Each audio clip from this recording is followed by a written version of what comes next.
15 dry swings before the game. The Celtics' Joe Mazzulla was voted the NBA's Coach of the Year last night. He easily beat out Detroit's J.B. Bickerstaff for the award.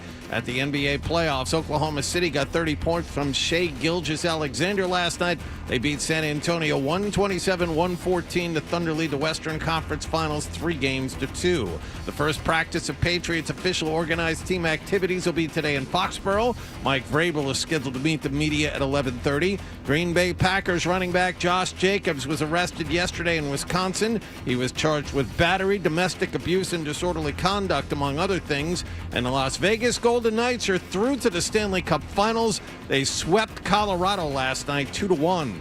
Sports Hub headlines are brought to you by Valvoline Instant Oil Change. Enjoy quick and convenient vehicle maintenance this month. Visit NewEnglandOilChange.com for 15% off a drive-through oil change at Valvoline Instant Oil Change, the official oil change of busy people.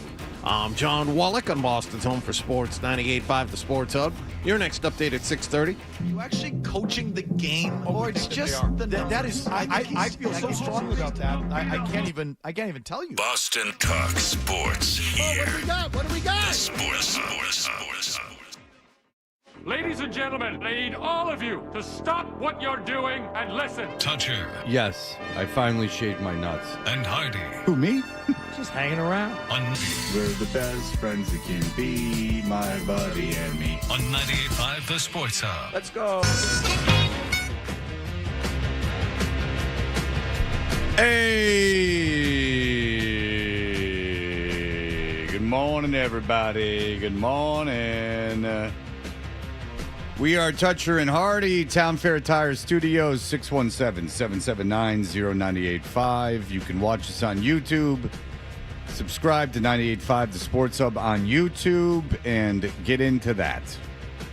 A big show on the way today. It's all conversation until Brantley Hall at 9:30 comes on. He is the genius behind the big fart study going on. Keep it high vibrations. That's right, Jalen Brown. You're excited about it. Low vibrations. Good luck having him on your Twitch stream. Come on, man. Yeah, you can't have him. We have him. He's University of Maryland, and what he's doing is this is a real thing. University of Maryland, he has finally solved the problem. There was a problem that fart monitors were too cumbersome. They were taking up too much room in people's underwear. So what he decided to do was to make a small device to put in people's underwear to track the amount of times they fart a day. And he said, you'd be surprised. He said, some people fart 175 times a day. Yes. Farts. Some people fart 4 times a day. So we'll find out why he's doing it. And then more importantly, we'll find out if young Nicholas can do it. If he can be one of the people that wear the monitors. You know, if Nick can take the family down to Maryland and get all fitted up with fart monitors. I wonder if that's a specialty thing. And I'm glad you're giving him credit where it's due, Fred, because, you know, it's not like he invented the fart monitor.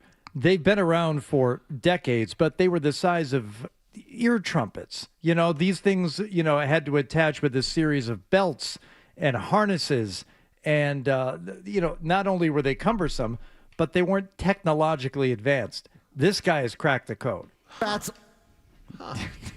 Was that Chachi saying farts? That's Chachi saying farts. Yeah. that's Fats. Fats. No R. Fats. Fats. Fats. Fats. that's Fats. Yeah, now I'm going to go into isolation. Don't worry about me. I'm off the grid. OTG.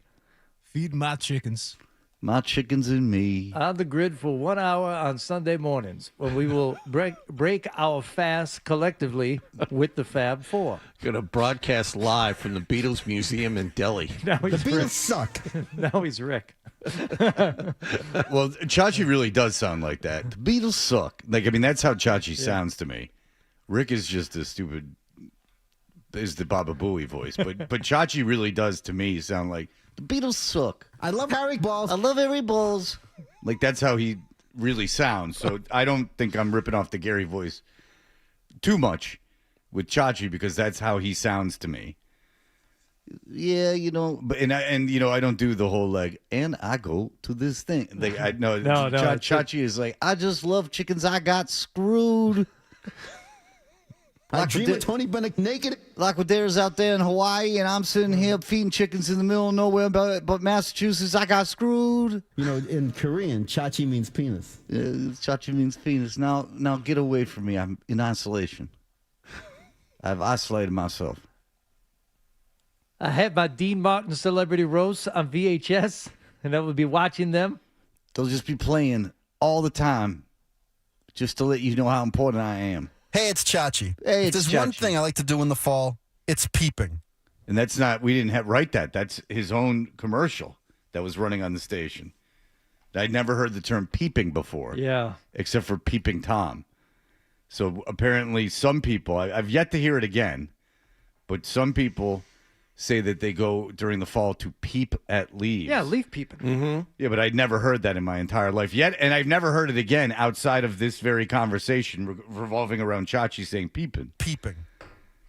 And it's not like anyone's ever gone to me like, hey, I'm going to go up to Vermont to go leaf peeping. I've had people go, I'm going to go up to look at leaves, like look at the leaves, enjoy the foliage.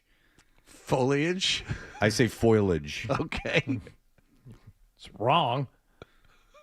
Yeah, but I'm always like use language as a dance. It's wrong.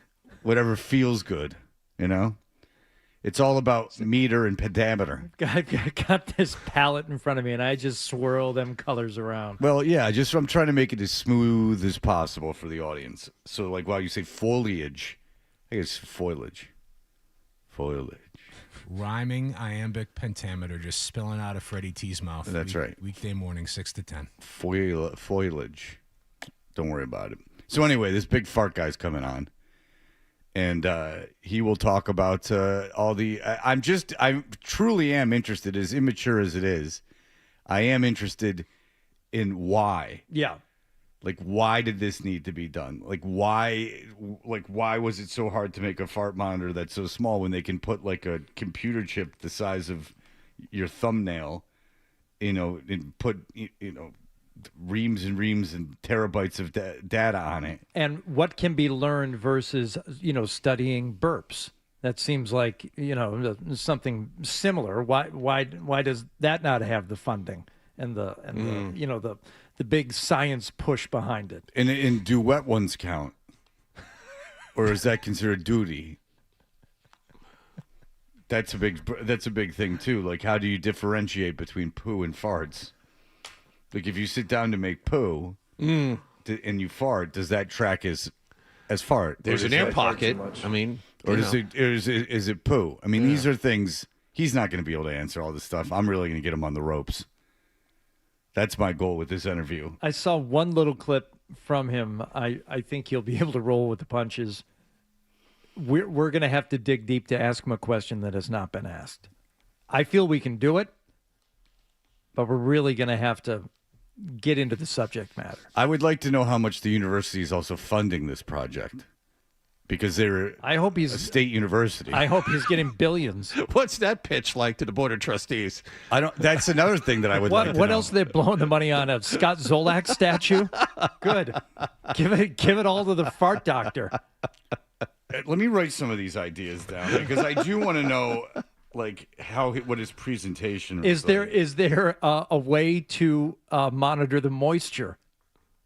Well, that goes along with if it's poo. Yeah. Stinky farts. All right. Presentation for funding wet farts. Why the delay in size? Is there a way? Fart smell bad. Is there a way to measure the smell? Oh, yeah, that's a good question. Smell? Question mark. Is there a way to measure the different types of smells? Sub question 2A. Is there a heat sensor? Yeah. Excellent. Humidity, I would assume, would be a problem. You have to measure the humidity to determine what type of fart it is. Yeah, I think that goes along with the moisture. No. Yeah. No, I'm not going to ask that. Okay. That's off limits? Well, that's too silly. It's just stupid. Okay. I won't ask that. It's immature. Yeah. You're turning this Not into bad. a circus. How dare you, Wallach? I don't think you're understanding what's going on here. You're right. I need to focus. So presentation for funding, wet farts, why the delay in size, smell, ? Heat sensor, ? Can we start off with just what constitutes a fart? What is a fart? Yeah. Kind of an entry into the conversation. Right. Yes. It's a good starter question. Thank you. Compulsive farting. Farting, mental or physical issue? Yeah. Yes. Psychological ramifications. Oh. Has anyone ever come to you, hat in hand, saying, "Can you help my farting problem?" Can you help me with my farting issue? Desperate farters looking for a solution. Is there an area of the country, regionally, that farts more than others? Did you fart? No. Oh God, regional farts. It's a good one too. All right. I've never written this many questions down for someone because I usually don't like writing questions down because I feel like it's better just to flow into a conversation than write them down. I agree with you, and I don't have to tell you this, Fred. Don't marry yourself to the sheet. We'll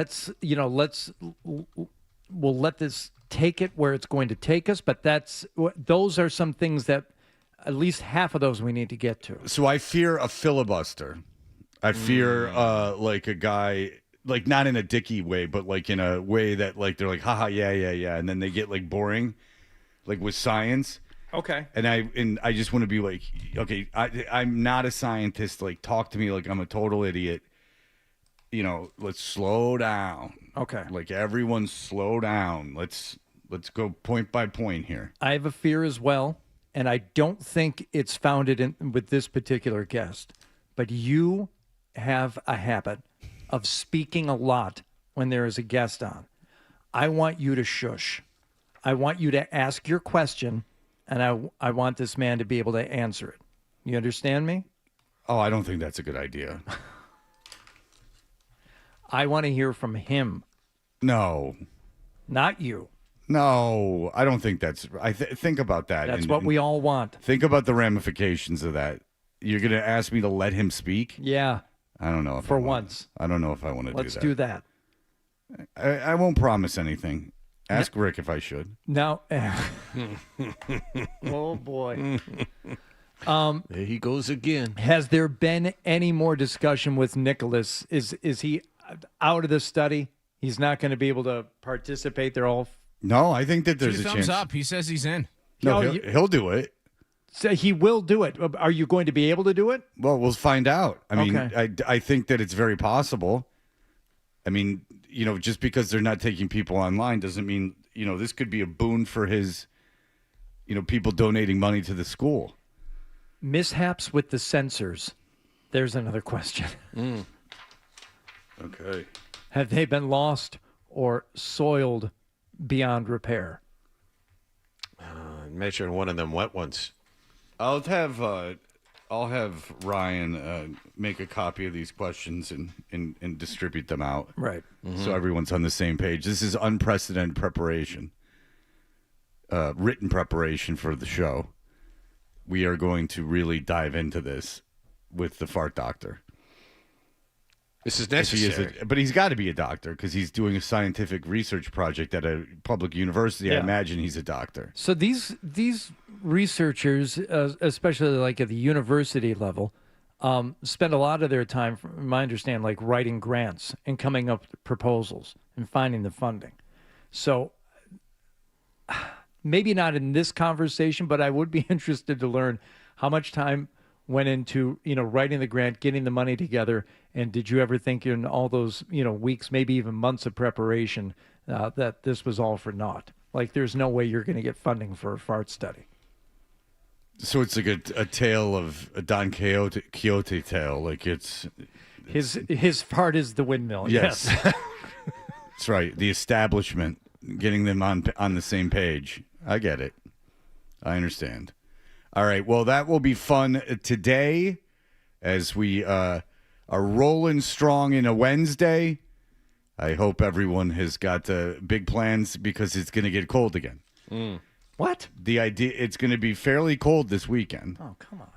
So I was thinking that today was 89, which is 20 away from being kick ass, and I figured I said this to Hardy yesterday off the air. I said maybe tomorrow will be it. Like then it will be warm until October when it drops to like 35. No, I mean October is like decent, but then November it starts getting cold again. But the thing, even November's not horrible.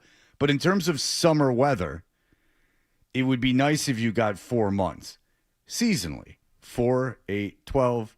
So I mean, it would be nice if you got a little it'd be nice if you could count on June for not having any temperature that got into the 40s. Well, the thing about that Massachusetts that's odd is that you will have the weather probably be nicest July, August, and September, but yet the pools and beaches close at the beginning of September. Yes. So if you pay for a pool membership or you pay for a beach membership or you want to go down to a place with beaches, you write off one of the 3 months that they're open. And how many times after Labor Day have you gone, it's 90 degrees outside, but there's nowhere to go? I mean, even Adam, they probably closed down that pond that he sits in.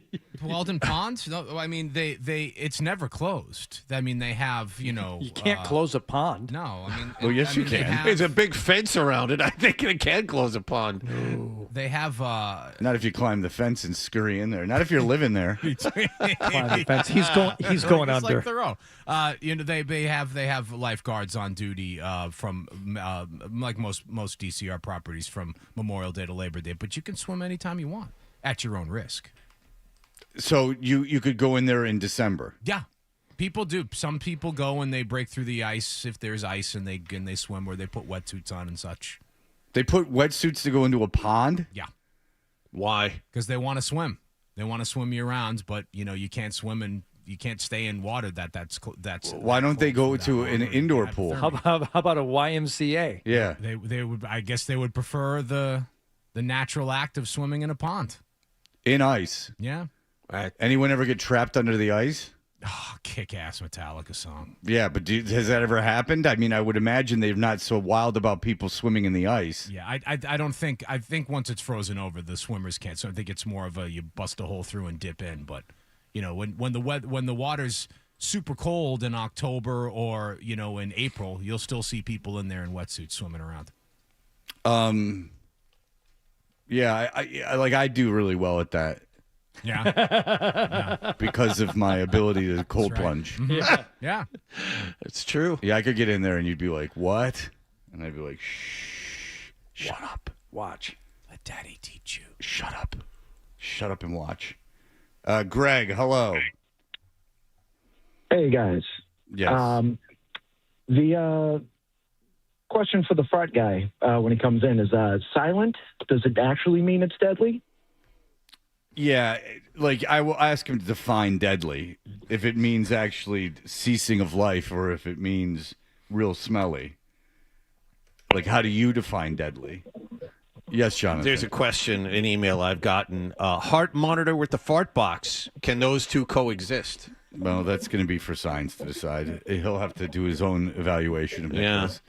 Paul, go ahead. Should ask him, can someone legitimately fart into a jar and sell it on eBay? Is it preserved? Yes. Yes. I don't need a doctor to tell me that. It's called common sense. How many have you purchased? You guys trying to get my business taken away from me. Ah! Shut up, hater. Troll. All right. We'll be back in just a moment. We'll catch you up with everything that happened last night, the Red Sox, basketball, and a sweep in hockey. I farted.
And is set with the Atlanta Braves. This was supposed to be the tough series. You were supposed to be able to take care of the Twins last weekend. Instead, you got swept by the Twins, and now you got an even tougher team coming in. But let me tell you something. Them Red Sox early on look like they're going to flip the script. I say it looked like they're going to flip the script. You're up. You having issues with your computer? I got no. Oh, that sounded nice. I You don't beating know. in there? You want me to do it? No. Okay. No, we got to figure I this want out. that to play. Yeah. I want that to play like it always plays. Mm-hmm. And if it doesn't play, Is it a? I don't know. I'm looking right here. Yeah, it's weird. Brian. Yeah, let's get beaten in there to fix it up for you. Da-da-lee-dee-dee. Is News Boss just not playing at all? La da da No, da it's da. playing. It just won't do nothing. La da dee dee. La da da da da. Welcome to Fenway Park. The Braves are taking the field. They're from Atlanta, where they do the tomahawk chop. Bob Horner passed away just yesterday. He was on the Braves. Dick Flavin had a sweet swing. He had curly white hair. He looked like a truck driver. He was very popular when they were on TBS. Dale Murphy, Bob Horner. Dale Murphy, Bob Horner. Fearsome. Where is it? They were on TV every day. A lot of people became Braves fans even though they weren't good. All right, give me the pull up that first home run. All right, here we go. He's going to tag this one. He rips it down the line. He socks that one, and that ball is out of here. His 7th home run of the season. A rude greeting for Strider. And the Red Sox quickly get on the scoreboard. He looked ready to hit. Okay. Jared Duran, ladies and gentlemen, inside the foul pole, into the seats, 1-0 Red Sox. How about this? And this is going to see how quickly John is able to, point that little mouse of his and pull up the sound just based on where he thinks I'm going to go. Red Sox not done with that solo home run. How about another one? There's a high fly ball. That one down the line into the corner. And that ball is gone. Home run. Red Sox go back-to-back out of the gate against Strider. His 5th. Hey, it's 2-0. Bottom of the first. Hardy's got a lot going on. His computer's not working. His son's calling him. Oh, boy. Well, your son must not know you're at work. Do you know when he calls me? To be picked up when I don't want to pick him up. Right. And when I'm speaking on the radio. Yeah, that's a problem. That's it. Yeah. I was gonna say he does it pretty regularly. This is the third time I can think of off the top of my head. So yesterday I had something at 5:00 and it was my father's 84th birthday. So I called my father and I was 10 minutes late getting to this thing at 5:00 because I had been talking to him. So I'm sitting in this thing and my phone goes off and it's my mom. I ignore it because I had called her about my dad. I ignore it. Then the parents' home line calls. I don't know why my mom would call me from her own cell phone, but then the home line, like, I don't know why they would differentiate, like, why she thinks she could get one through on one and not the other, and I ignore it. Finally, my dad calls, and I'm like, okay, someone died. Because that's my mom, the home phone, and like they won't stop calling. They're not texting me; they're just calling. My mom knows how to text, and so they're just calling. So I get out of this thing. I go outside and I answer the phone. I go, "Hello," and my dad. You have to understand. I just talked to my dad 10 minutes before, for like 15 minutes, and he's like, "Hey, Freddie," and I'm like, "Yeah, what's going on?" And he goes, "We got your gift." Oh, that's nice. That's nice. I said, okay. And he goes, okay. And I go, all right. He goes, I like it. I go, okay, bye. They all called me in a row within like 10 seconds of each other. They're like, he's not answering. Hang up. Try another line. He's not answering. Like I was screening different phones. I'll only answer if you call from your landline. It's just, I don't understand what was going on. And I had told him I'm walking into something. I'd like, hey, I'm walking into something. I'm already 10 minutes late. And he was like, okay, but I understand he didn't listen to that. Like, he's not listening to me. And I never talk to my dad. That's another thing, is my dad never, ever calls me. Like, if anyone calls, it's my mom. Right. So when it went mom, I just went, oh, she's just because I called her about dad. Then it was the home phone, and I'm like, she probably thinks her phone's busted because that's the only explanation for not picking up. Mm-hmm. And then when it was my dad, I'm like, oh, no, like something really might be going on. This is a semi-emergency. John, there's a 2-run home run. Braves hit there. Oh, your son has an emergency? So what? Yeah. Sit down. There's a 2-run homer. Tag that one to center field, backing up Cedon. And that's going to sail on out of here. Home run. Harris has had a huge night. His 12th home run of the season, his 4th hit of the game. Exit velo a little over 104. And Atlanta opens it up to 7-4. So the Red Sox are up 2-0. Atlanta scores 5 unanswered runs. Isaiah Kiner-Falefa had himself a monster game in this one to spear a comeback. There's a high fly ball. That went back toward the wall. And that ball is gone. Home run. Kiner-Falefa with his first. The third of the ball game for the Red Sox. So Kiner-Falefa had a home run, 3 RBIs, and a stolen base. Red Sox get it back to within 5-4. The 2-run homer makes it 7-4. But the Red Sox, Fred, make a game of it. Bottom of the 9th inning. Okay, they scored 2 runs off Atlanta closer Raciel Iglesias. They have runners on first and second and 2 outs. Wilyer Abreu, one of the 2 main threats in this order, is at the plate, and the Red Sox have a chance to actually win a home game. Ground ball, bobbled, but he retains it. He flips on to first, and Atlanta wins the game by a final score of 7-6. Red Sox made a run in the 9th inning, but when trailing by 3 runs or more, they are now 0-21. 7-6 the final. 0-21 when falling behind by 3 runs or more. Red Sox are 8-18 at Fenway Park. Fred, they're on a pace to go 25-56 at home this season. Now, obviously, those numbers are bad, but they are in line to be historically bad at home. The last time the Red Sox played a full year, so we discount 2020, the last time the Red Sox played a full season with fewer than 30 victories at home, 1932, when they were 24-47 at Fenway Park. They are on pace to have their worst home record in almost 100 years, and they're in last place. They're 9 games under 500. They are a bad baseball team. But I guess the positive to this is, at least last night, they weren't anemic. They look like a normal, mediocre team that can score runs but not get enough timely hits.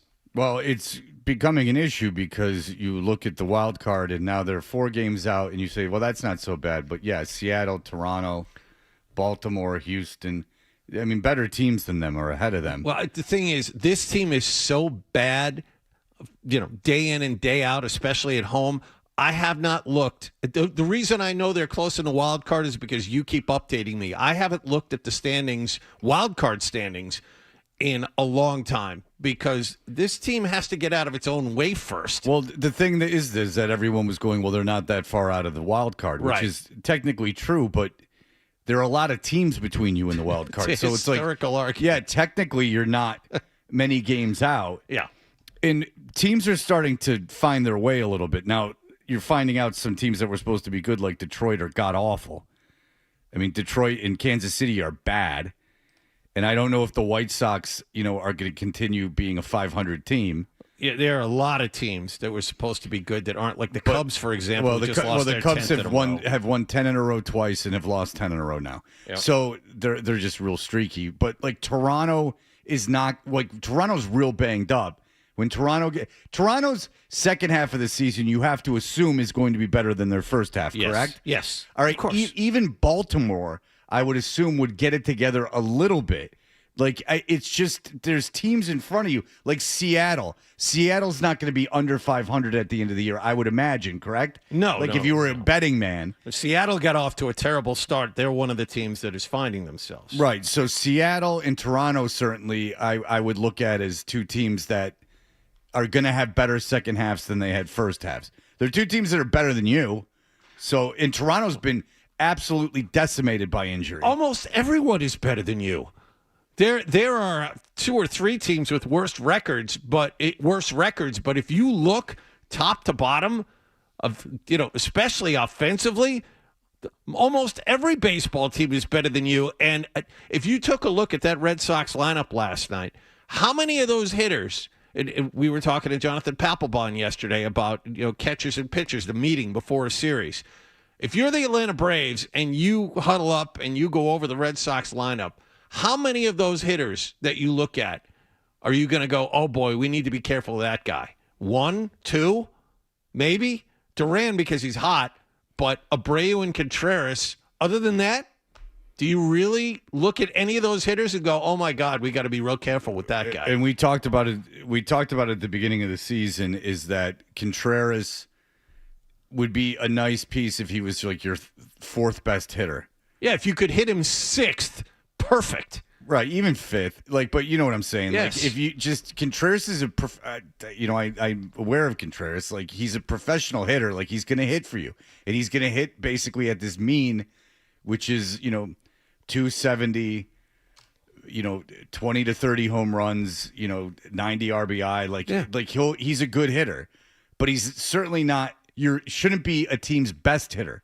That's when you're in a lot of trouble. That's when you're a bad team. Because he was on that Cardinals team last year and he was one of their best hitters and they were terrible.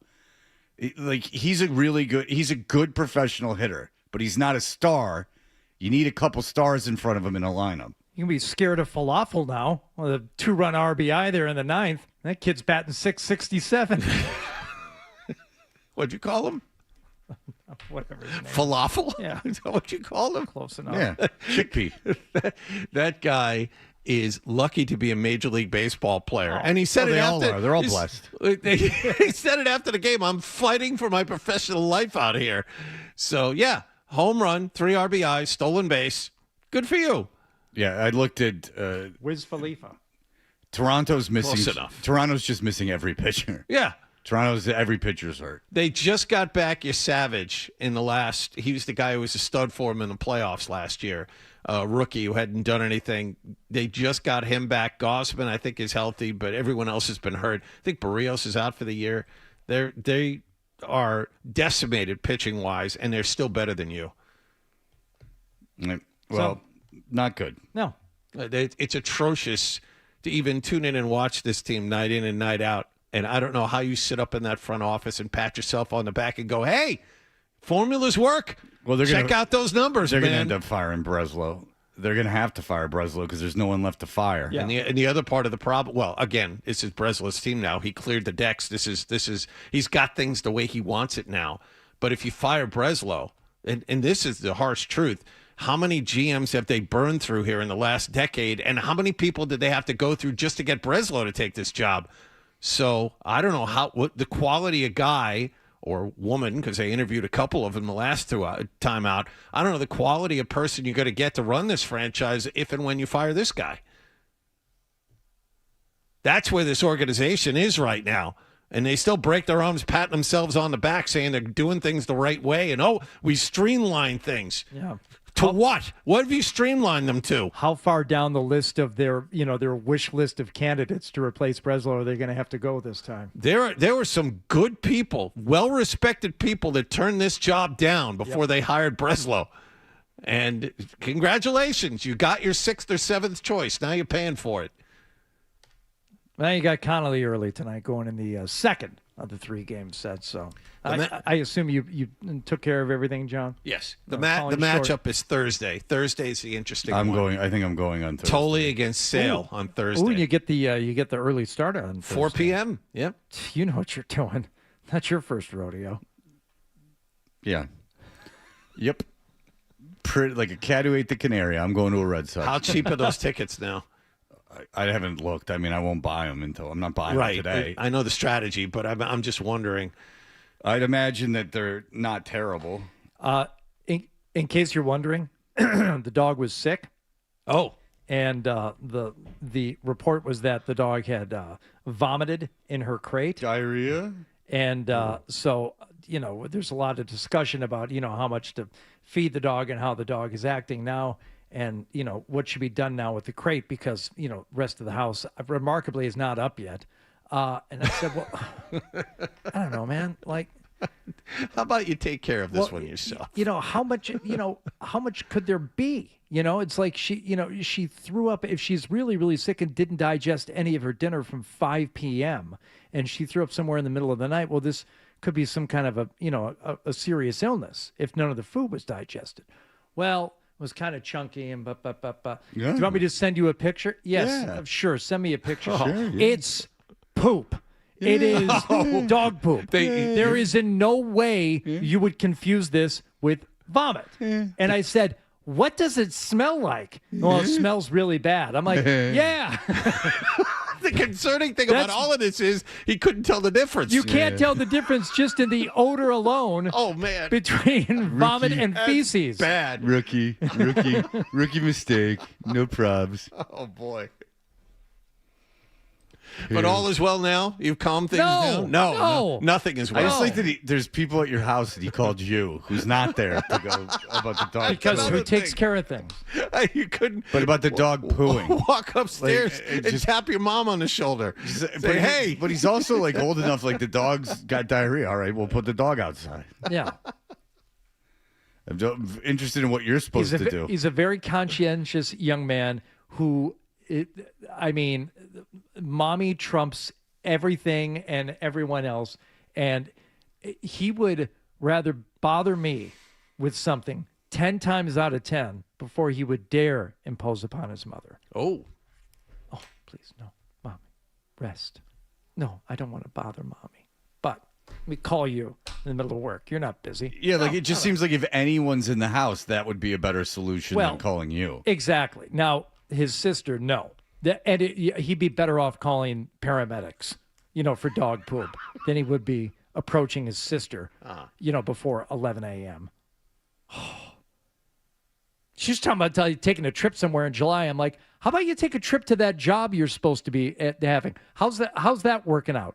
Well, it's supposed to be on June 2nd. I'm like, I don't want to hear anything supposed to be. Show me a schedule. Show me your name written down somewhere with you scheduled to work starting on this date. She's been home for what, 2 weeks now? Mm-hmm. Long summer. You've left her alone. You know how many times I've said that to my wife already? It's going to be a long summer. You left her alone for a while, let her decompress, right? And now decompression time is over? I think 2 weeks decompression is generous. It's fine. I agree. Of course.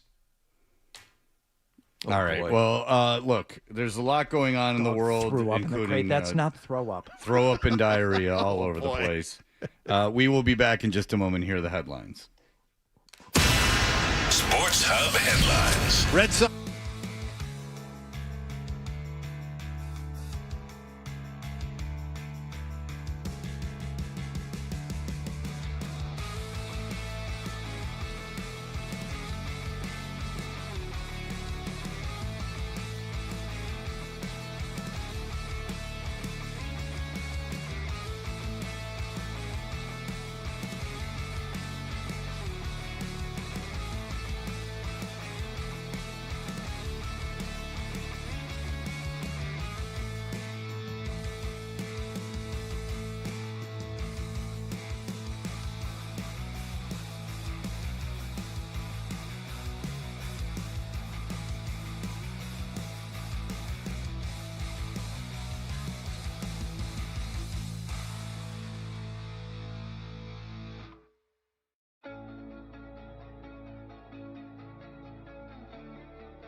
Now, more of your best morning buddies, Toucher and Hardy, on the Sports Hub.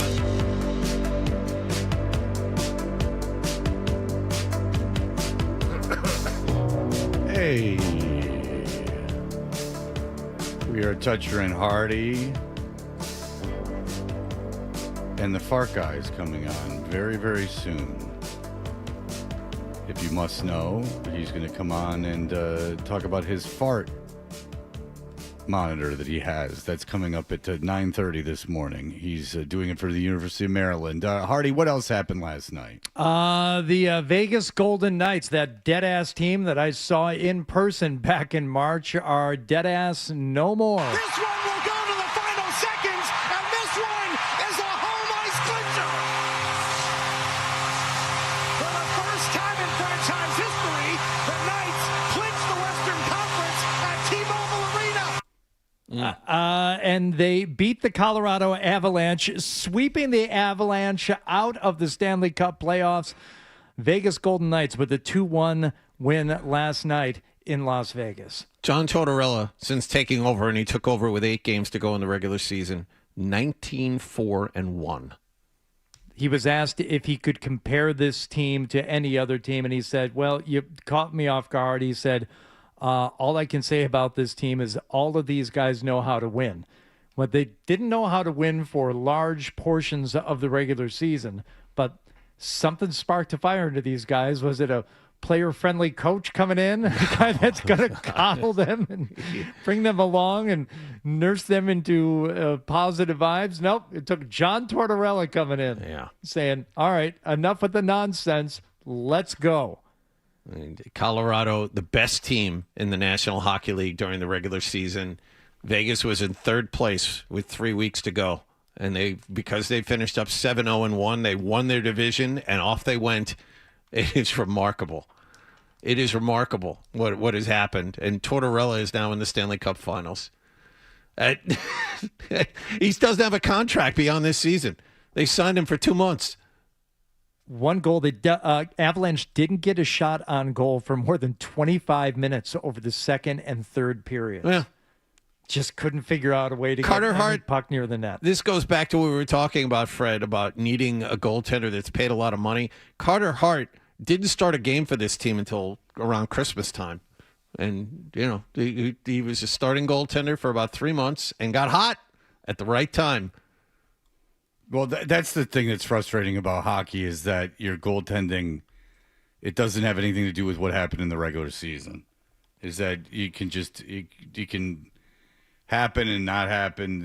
You can get hot with a bad goalie. It's the NHL playoffs is a very interesting thing. Colorado is supposed to be like an all-time great team. Yeah. They were huge favorites to win. They have the best defenseman on the planet. They have one of the McKinnon was a Hart Trophy finalist, and then here we are. You know, I would call it, Fred, mercurial. I saw the don't try to put it under your thumb. I saw a stat that all 4 goaltenders left in the conference finals, their salaries combined is less than Jeremy Swayman's. Yeah. Yes. I did see that as well. Yes, but the thing is that Swayman's the reason you made the playoffs, so you don't even get in the playoffs without Swayman. Yeah. Yeah, it's been long founded and often talked about that you do not need an elite goaltender as someone who's been an elite goaltender to win a Stanley Cup, but you might need your non-elite goaltender to play elite in the playoffs, if that makes any sense. It does. Talk about elite. Game 5 last night, pivotal Game 5 between the Oklahoma City Thunder and the San Antonio Spurs. Shake guarded by Champagne, playing with 4 fouls. Crosses over, steps back, fires, hang left three-pointer, looks good. It is! Cha-ching, a Thunder money ball! Thunder avalanching the Spurs. The Thunderstorm is in full force. 7-0 start to the quarter. Jesus.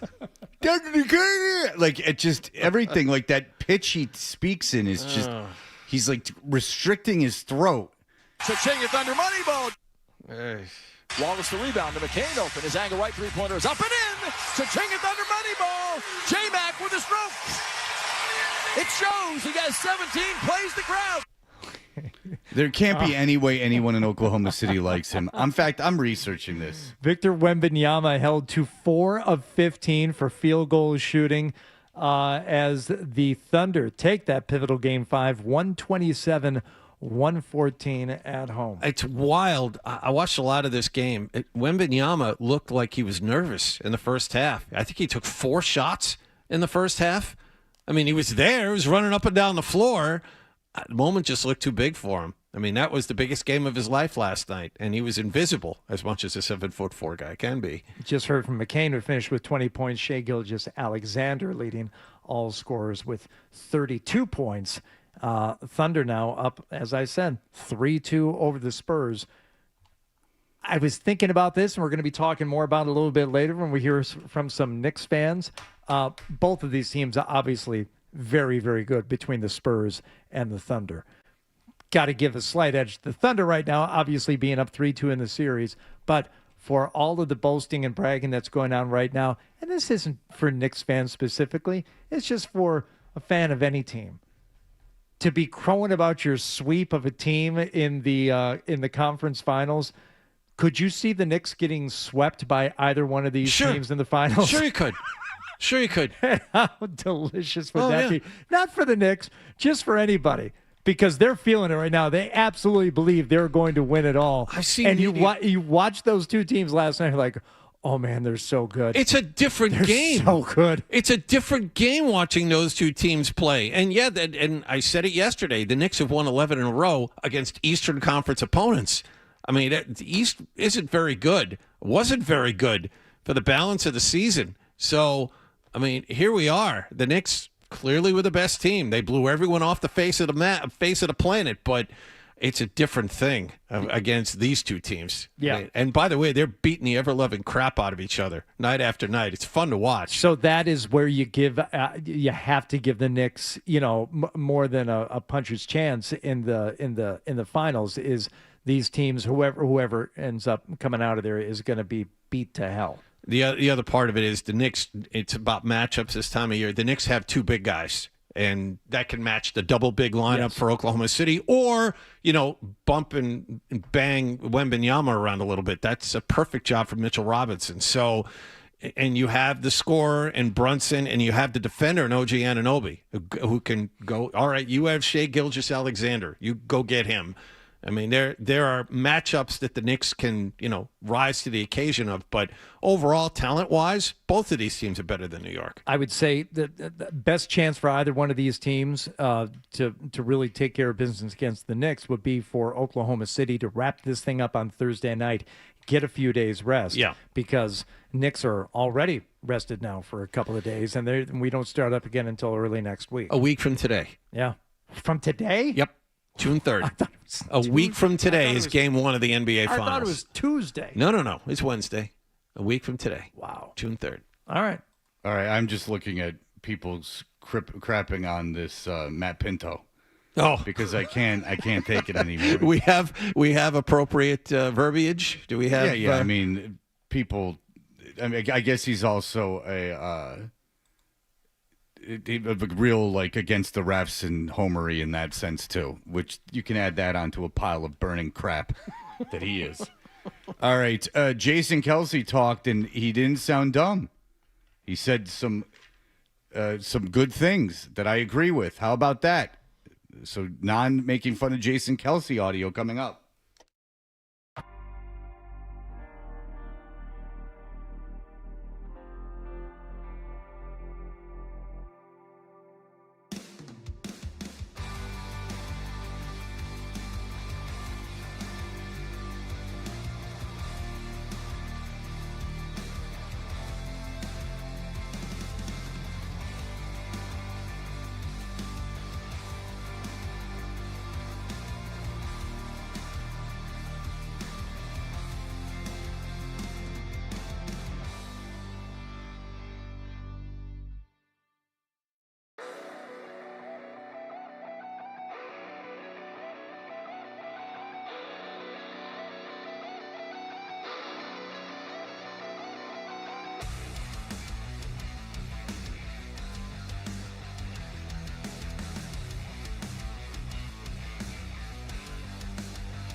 today at call128.com. From the Telefair Tiger Studios, this is Boston's home for sports.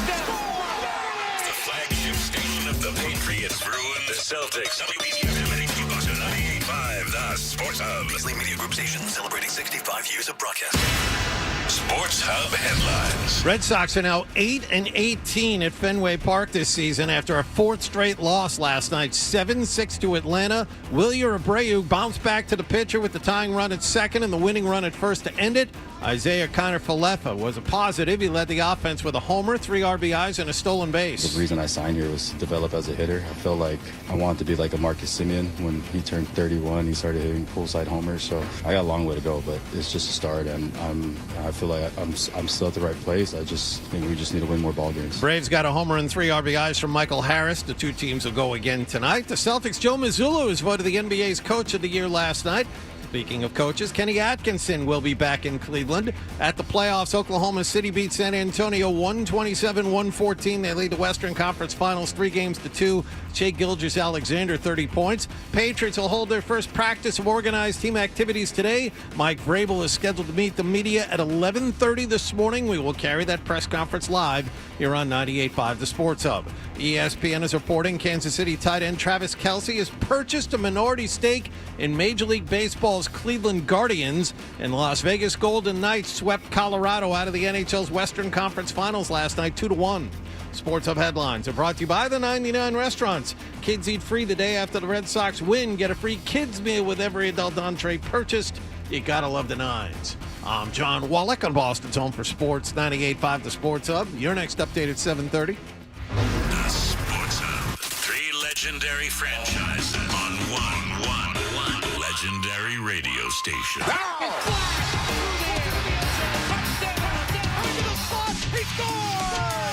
It's the Sports Hub.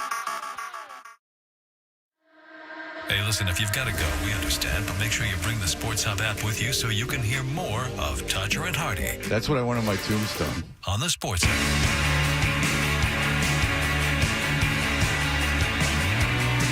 Hey, we are Toucher and Hardy. You can watch us on YouTube. Subscribe to 98.5 The Sports Hub on YouTube.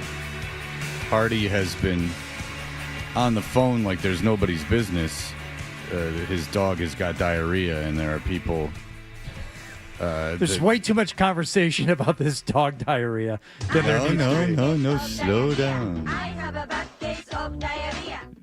Slow down. Say it all. I'm not saying I don't have to be involved at all, but there could be something as simple as, hey, dog had an accident in the crate last night.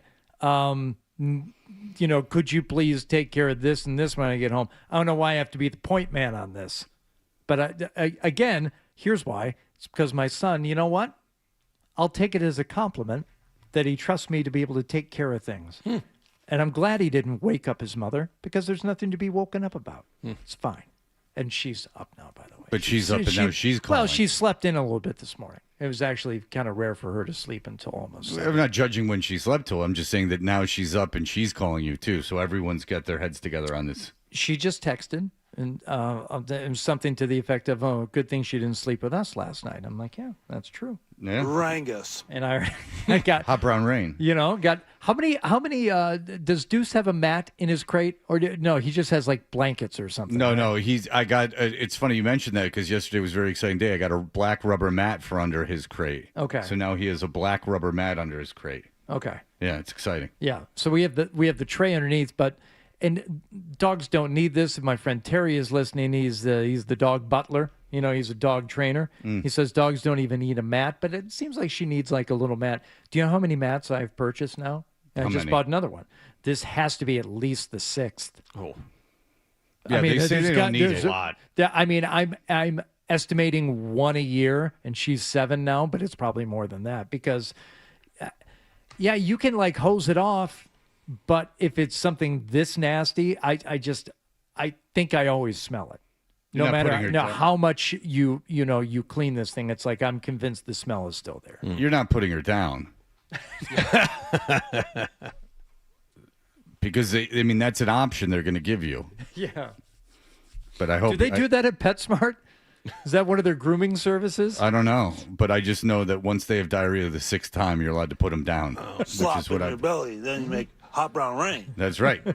All right. So one of the interesting things about the NFL in a meta sense is that they are pivoting away from the traditional Sunday games, which I happen to think is dangerous, a little dangerous for business. And I'll tell you why, is that you've built something unique and you've gotten it to this unprecedented height. And then you start changing what inherently might be the reason it's as popular as it is. I think that you could make an argument that the weekly habit of Sunday football is part of the reason the NFL has become as popular as it is.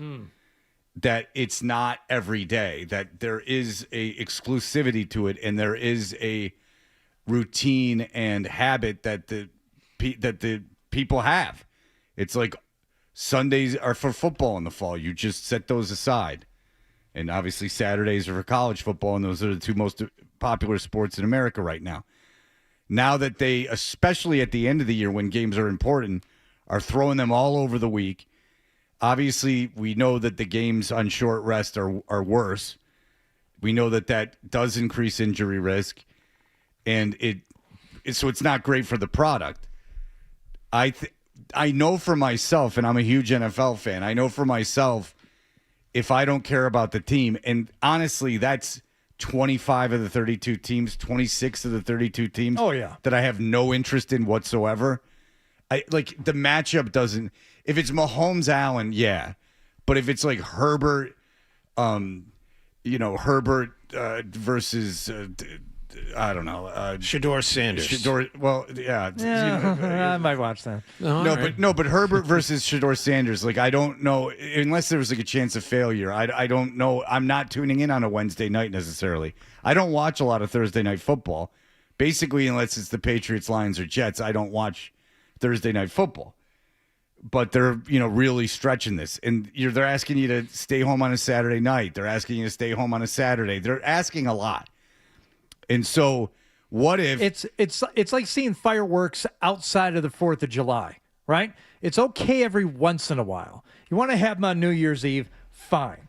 But when you start sending off the fireworks for various events and you're going to have it for, this celebration, that celebration, well, it's like, I don't even really care. I don't even need to look up for that, right? Mm-hmm. It's something that, as you said, Fred, it was, whether it was planned this way or just happened this way, they became synonymous with Sundays. And all day Sunday, you could just plan for it and you could watch football on Sundays. I'm devoting an entire day of my week to you and your sport for what used to be 4 months a year. And now it's even more, but that's okay.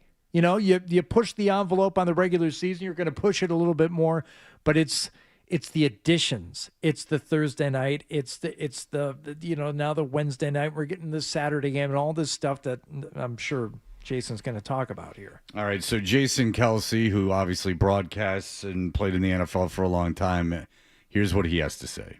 I do think this is the one thing that I feel like the NFL needs to hold on to that I feel like we're starting to drift away from. What's that? I don't think we're there yet. Sunday is the day of football, right? Outside of going to church in the morning, if you're still religious and you do that. Yeah, thank you for putting that. Because I got these two in here that don't know for going to church on Sunday. Thank you, Jason. Because they're not everyone can be a believer like you and me. High five, Jace. In fact, some people in this room will mock. I wonder if Jason goes to church outside of the 2 weeks before Christmas. Because I think that's what he's referring to, Fred. Oh, I recall being ridiculed for doing just that. Well, but he goes in addition to that time. I've been Easter time. Sometimes I'll pop in there. They get my money. Oh, I've been to church. Don't try to throw it back on me. You don't go at all. That's right. Yeah, damn it. See you in hell. Back off. Well, anyway, I know what you're talking about, Jason. Sundays. I'm not the one going to hell. Sundays are for church, the Lord in the morning, and then for football in the afternoon. Yeah, we're on the same page. I'm just trying to explain it to you two. So you get it. All right? Jason, I'd probably be pretty good friends, probably leave you two out. Christian style. John doesn't know what he is. turned his back on Judaism, but has he embraced Christ? I don't know. Have you, John? No. Be more vocal. Testify. All right, here we go.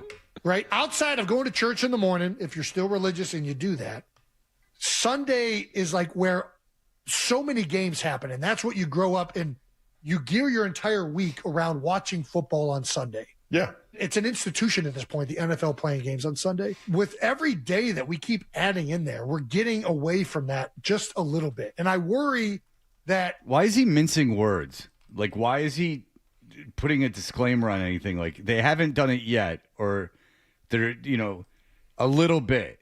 No, they're doing it a lot. It's a problem. Getting away from Sunday is a problem. He believes that it is. I don't know why he's mincing his words like this. I think the game got big. One of the reasons it got so popular and big was because all of the game, it was an event. Sunday is the NFL. And everybody set their week apart to tune into their games that were happening on Sunday. And you're watching kind of all of them now take place across Sunday Ticket, right? I worry that we're getting away from that just a little bit by why does he keep saying a little bit? That's so annoying. Isn't he on the desk for one of these pregame shows? I don't know, but what is saying a little bit? Like, what, they're going to fire him because he says that it's not great that they're getting out of Sundays? I mean, it's probably something that can be researched. It seems like a quick money grab. It seems like they're trying to grab as much money as they can because they're all old. Like, old. I think that since the owners, for the most part, are so old, they're not really interested in the legacy of the NFL or its staying power. They want to make as much money as possible as soon as possible. And that means international games, and that means playing all over the place and taking advantage of streaming channels while they're desperate. Like, this is the time to get in on the streaming channels when they're desperate and they're throwing a lot of money around, because they're not going to be in, like, the next cycle. They're going to be more established, or there's going to be more options or something like that. They right now have like a greedy company with a ton of money in its hands ready to throw it at them, who doesn't care about the ratings of it. They just want to put the name NFL on their product. And by the way, not caring about the ratings and not caring about the amount of people that watch it is not also good for the NFL. I mean, I think anyone who has a business can tell you, when you put it on television, you'd like people watching it. Everything just seems to be geared towards making money this second, not planning for 5, 6, 7, 10 years from now. Now, they would argue the opposite. They would argue, yes, the things we're doing are making money this second, but it's in an effort to grow the game. And if you're not growing it, if you're not growing your business, if all it is static and it's still making a huge profit, that's not good enough. You have to be growing, or static is essentially losing. Well, if you're growing it, why don't you experiment with making the ball smaller so more people can play with it? Why don't you experiment with wearing, capes? Tell that to the people who make the Duke. You're going to put them out of business. But the thing is that there's a lot of things that you can do, quote unquote, like improve the game. But there's also a modus operandi. There's a business model that you've used that's made the game this popular. I didn't say improve. Grow the game. I don't know if they're interested in improving the game. Well, growing the game, I would think, would be to improve it, to improve the popularity of the game. And Sundays is why the game is popular. I could see doing an international game even once a week on a Sunday morning, because you could argue we're bringing that to other markets, and that's growing the popularity of the game. Putting the games on Wednesday, Black Friday, is not growing the popularity of the game. You're taking advantage of streaming services throwing money at you, and that's just an empty window where you're shoving something into. There's no argument that putting the game on Black Friday grows it. So, like, people are going to be like, what's this on TV on Black Friday? I wasn't going to see any of it on Thanksgiving. And it's like, oh, football. Okay. I only have it on Wednesday nights. And that's the disconnect. Growing the game, or maybe more accurately, growing the business, to them might just mean making more money. Well, yeah. And that's it. Bert's told us that these owners have a whole different agenda than fans. Like, owners, sure, they want to win Super Bowls, but they want to do it spending the least amount of money. Like, there is this sense of, yeah, you made the Super Bowl, but you threw all this money at it. that's like not as cool in the owners' boxes Yes. as winning Super Bowls while keeping to a budget. Right. And, now you can invest in professional sports teams. You and I can. You can buy into funds, private equity funds. And I'm not, like anyone listening could. If you have like a couple $1,000s, you could buy into a equity fund for that is invested just in professional sports franchises. And when you get a report from a fund that you're invested in, it doesn't put if they're winning in it. It just says you've made this amount of money. Yeah. So it becomes this thing where there's like you and I could, in essence, own part of it, a professional sports franchise, just by buying into a fund. Now, I mean, obviously, we technically don't own it, but we own shares of whatever's being traded, and you could run that like you run an S&P 500 fund. Like it's the same thing. It doesn't bode well for I'm buying this as a passion project because I want to be loved by this city, which is, I believe, what owners wanted back in the day.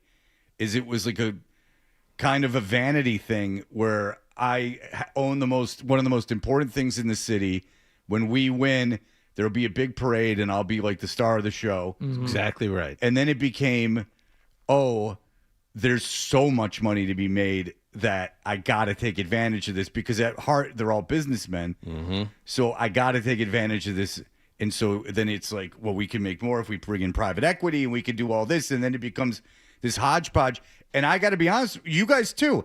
If you just happened, you're a financial advisor or you're managing your own money and you invested in a professional sports fund, at the end of the day, you'd want that thing to make as much money as possible. You wouldn't be interested in, the love of the game or the good of the game.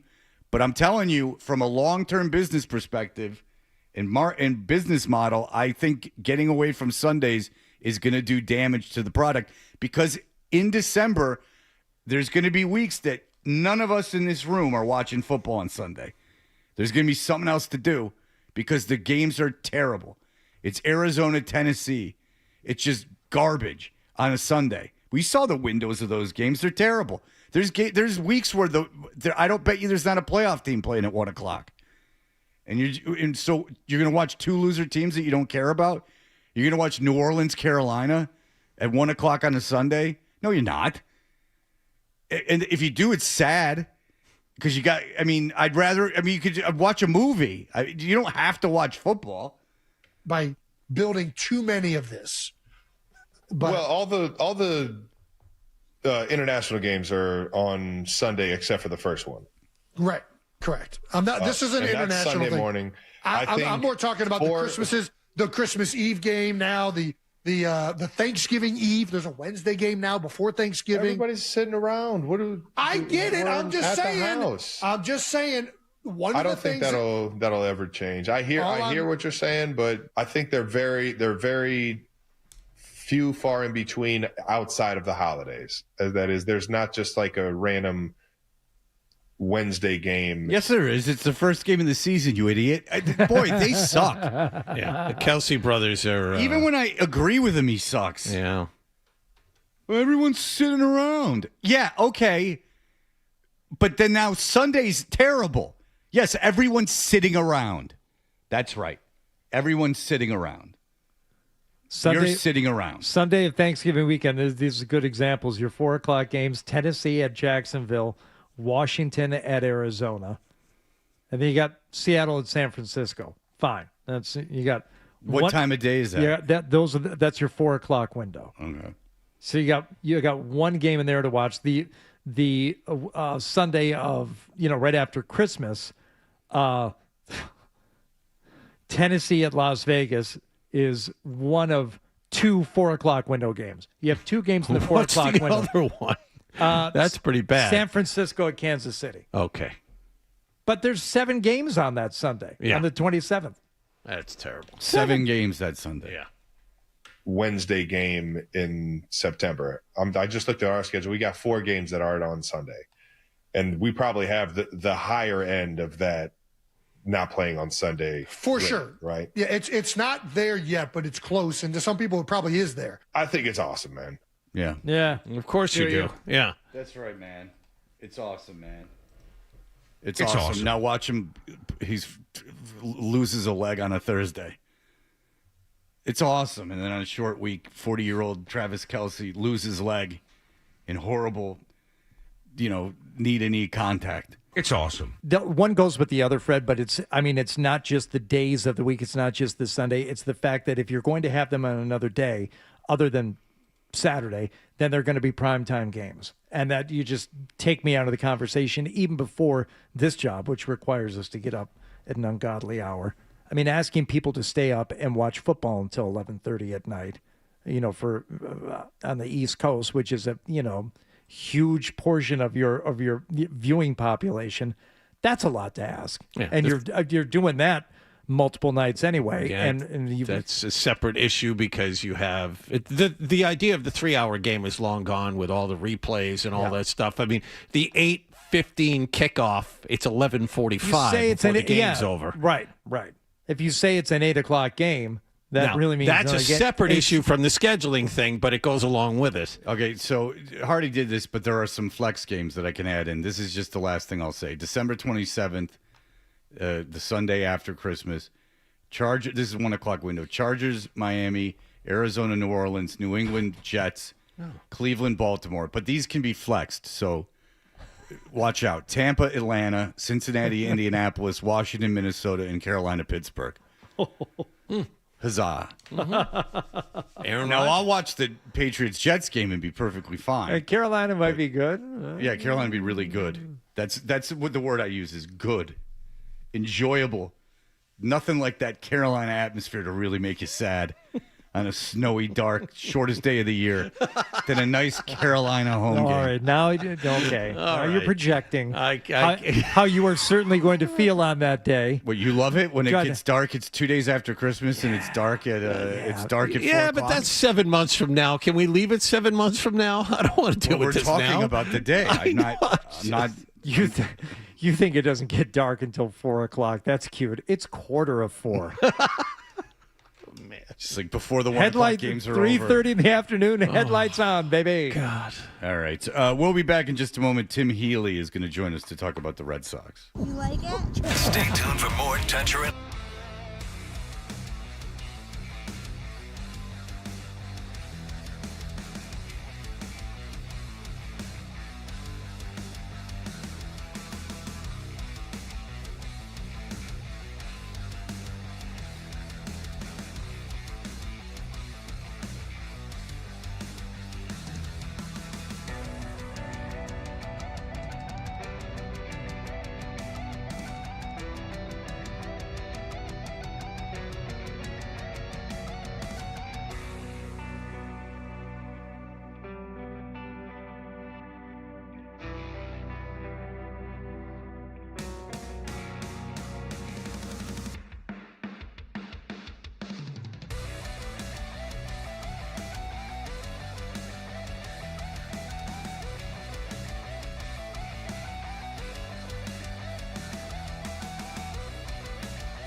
hoping for every at bat I can get. Yeah, just understanding like I'm getting older and my playing time has been cut. Hello. All right. So, is this team going to be sellers? It looks like now, I would assume. At this rate, they will be. The trade deadline is August 3rd, so we've got more than 2 months to go and time for them to figure themselves out. But yeah, at this point, every indication is they won't be in position to add. Of course, they are 9 games under 500 for the first time since 2022, actually, which I thought was pretty crazy when I realized. So yeah, barring change, they'll be sellers at the deadline. Okay, so if they just start running through, because I've heard like Steve Phillips, I've heard other guys, talk about it. Chapman's going to be really valuable, and you can understand that people get rid of closers. But if they start dealing Contreras and Gray, like guys that they brought in specifically to win this season, how do you get over the optics of that, and how do you keep Breslow at that point?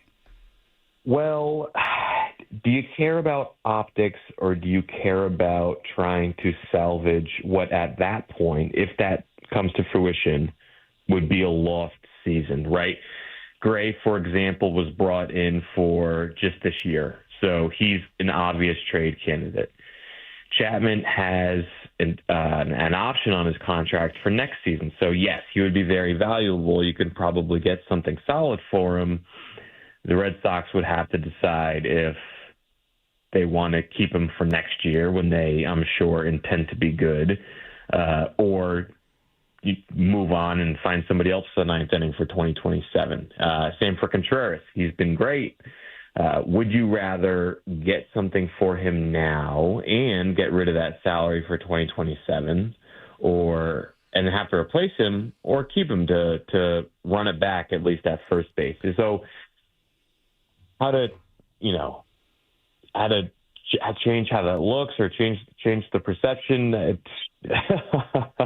At that point, if the Red Sox do indeed become sellers within the next 2 months, then the perception is already they're having an absolutely miserable, terrible season in a weak American League. I don't know that there is altering that perception other than trying to squeeze some good out of it in the form of a good trade deadline. Do you think it would be malpractice not to trade a closer if you can get a lot for him, just to keep him around for one more year where, you could be okay? I don't think it would necessarily be malpractice, but it would depend on what the Red Sox intend for 2027. If deep down inside they're going to, I don't know, blow it up or in some way be not competitive in 2027, then yes, certainly trade Chapman. But it also depends on what you can get for him. Chapman was traded at the deadline in 2016, and the Yankees got Gleyber Torres, who ended up being their second baseman for a bunch of years. That was maybe the peak of reliever value on the trade market. It doesn't really work that way anymore, so they wouldn't get probably a player of that impact. They'd have to weigh what they would get, which maybe wouldn't be all that much, against having him for another year. Is there something like in between? You said like for 2027, if their plan is to blow it up, right? What other choices do they have at this point? I mean, how much can they reasonably do that is not going to look like a wholesale change? I'm sorry, what was that? Okay, so you said depending on what they want to do in 2027, if they're looking to blow it up, they could do this, that, or the other. What else can they do reasonably if they expect to contend next year? And as you said, take advantage of what could be another weak American League and really make an impactful 2027. What else can be done that is not going to look like a wholesale change? To me, it seems like there has to be like big changes in order for them to do anything. Small tweaks aren't going to get it done. You're right, because the core as constituted now hasn't really accomplished a whole lot. The core is non-existent. Right. Right. So there's certainly a case to be made that, anybody but Crochet and Anthony And you could probably put a couple more players in that bucket. Wilyer, Abreu, Rafaela, who's got a really good contract. Everybody else is touchable. Offer what you want, see what's out there. That's certainly, I think that was the case, to be honest, over the offseason. Jarren Duran, who wants him? What will you give up? Look around the diamond. To be honest, they don't have a whole lot of players with a whole lot of value right now because nobody's really performing that well. Gray, we talked about. Ranger Suarez isn't going to get moved with that contract. Tolley and Early are going to have suitors, of course. There's going to be a lot of people who'd be interested in them, just as there was over the offseason. But those guys, you would have to think, are part of the solution, given how good they have been in the small sample that they've been in the majors. So Whitlock's good. Slayton's, mostly good when healthy. So, yes, they could stand to make wholesale changes and to try to figure this thing out, and because they haven't clearly so far, but I'm not sure that there's a whole lot to be done because of the level of attractiveness of their players. Mm-hmm. Another loss at this moment. Yeah. Another loss last night. This team is god-awful at home, and I'm wondering if you subscribe to the theory I saw over the weekend. You put the Red Sox in Kansas City, they play well. You put them in their own ballpark, they're terrible. Is there something to be said about them not building the right roster for the ballpark that they play in? That's a good question. I don't think I subscribe to that theory because they did take the offense, for example, to get guys who bat right-handed and can target the Green Monster at Fenway. Wilson Contreras was brought in with that idea. Caleb Durbin even was brought in with that idea, and he's just doesn't have enough juice in there to reach the Green Monster most of the time. That's sad. Wilson Contreras is having a solid season. So the home road splits thing for the Red Sox is bizarre. I don't know what to make of it. I wonder if it's a fluke thing. For example, yes, they sweep Kansas City. They look good against the Royals, who are bad. Come home, and they could have had 2 out of 3 against a mediocre to bad Twins team. But on Friday, Justin Slayton, and on Sunday, Garrett Whitlock, both happened to blow it. 2 guys who have not really blown it at all this year did so in a span of 3 days. So is that because the team's not built for Fenway, or is that because they just happened to blow it this weekend? I'm not sure. Yeah, all right. If they continue like this and you just see how anemic this lineup is, I'm going to ask you, I might ask you every time we talk to you, how do you keep Breslow? Because, I could have traded for my ex-general manager. I could have traded for Sonny Gray. Gray, he was an opening day starter last year. Great, here. I could have found Suarez and given him money. I know Contreras is a major league hitter, but I also know Contreras on a good team is your 3rd or 4th best hitter in the lineup.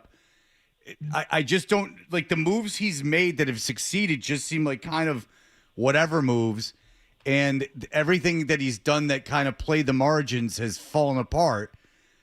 I just don't know how you keep him around. He doesn't seem to be good at his job. Well, the case for getting rid of Breslow would be this is a mess. The team has taken a big step back. Can't score, et cetera. You laid it out. The case for keeping Breslow is if you zoom out and look, 3 years is not a terribly long time for a GM. Last year was a step forward. And so would you fire a guy after 1 year of taking a step back, right? Because 2024, for as middling as it was and as underwhelming as the trade deadline was that year, on the whole was represented progress for the Red Sox. So did 2025. 2026 has been a total mess, and is one total mess enough to try again with a different general manager? Usually not in baseball, but sometimes. We've seen this ownership group in the recent past move on from their head of baseball operations near the end of that person's fourth season. That happened with Carrington, Dombrowski, and Bloom under a variety of circumstances, of course. A couple of those guys, granted, had won World Series, and that couldn't even get them to the end of their fourth season. And Craig Breslow has not won a World Series, obviously. So maybe he hasn't earned that longer leash of a fourth season. I don't know. So if you get rid of Breslow, the question becomes, who the heck are you going to bring in? Anyone you want. It's a big line. They all want it. Everyone wants to work for this organization, right? Well, they had a hard time last time, as you remember. Right. Oh, so, and then they ended up with Craig Breslow. So they have to factor that in as well. If you get rid of another head of baseball operations in what the baseball industry perceives as a quick way, who's going to want the job next? Yeah, it's quite a situation you got yourself in, is that you can't fire the guy because you can't hire anyone else. This is the Boston Red Sox, by the way. This isn't Colorado. This is a real organization. A lot of history and a big fan base. Pretty interesting. Yeah. Pretty interesting. Well, Tim Healy, I'll be there on Thursday. The camera will probably train on me a lot. Not often, big celebrity at the games. So if you see me, tip your cap. And enjoy yourself. Everyone, read the Boston Globe. Tim Healy is the best. Thanks, Tim. Thank you. All right, appreciate it. There you go. The great Tim Healy. When we come back. Is it okay if he comes and says hello to you? Like, Absolutely not. Okay. No. You should have told me. I don't want a scene. Me and Tim Healy together, then you get that's like a Beatles help situation. The Screaming Girls alone. When we come back, remember, this fart doctor's coming on at 9:30. I can't stress that enough. He's a guy who's invented a machine that tracks farts. He's a real scientist at a real school, University of Maryland. Should we tell Zolak and Bertrand that they need not be on time today? Is there a chance we go past 10? The head of NBC Corporate, not NBC Boston, the head of the National Broadcasting Company has called me and begged me to allow them to come on and put this on real NBC. The Russell Dalrymple of 2026 has contacted us. What's that? Who's that? Russell Dalrymple? I have no idea. If you want to get on CBS radio, too, I can reach out to Al Cole. He has connections over there. Huh? He was the one responsible for greenlighting Jerry, but then pulling it back. Oh, that is deep. That's a deep pull. Then he went to work for Greenpeace. Oh, he's the one who loved Elaine. I remember. Oh, he's the guy from Waiting for Guffman. Okay, yeah.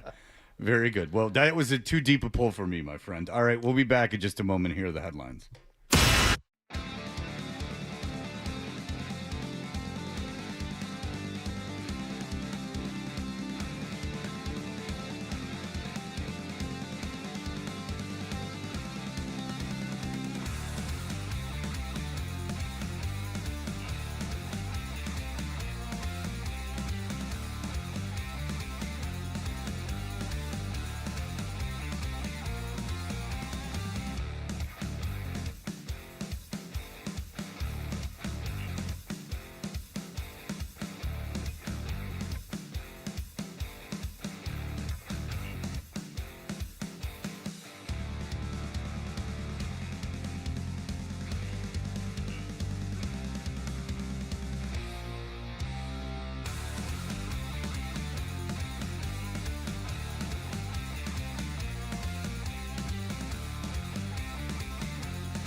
Hey, we are Toucher and Hardy, and Adam will give me a hard time because I wear my Whoop, and my Whoop tracks everything. It tells me when I get 2 hours of sleep in the evening. I'm just not a fan of the effect that it's having on your psyche. You don't know what effect it has to my psyche. I do, because you share it with us often here on the Not program. that often. You're exaggerating things, little lady. But I can tell you this: he's going to have to eat it now. Oh, boy. This piece of garbage. Get ready there, smarty pants, when I tell you this much. Eat the Whoop. I can't wait. Give it to him. Father, Put him in a body bag. Go. Watch me get loose. My father turned 84 yesterday. Hell yeah. Happy birthday. So last week, of course, he had to make his trip to the emergency room, as he tends to do. He loves it.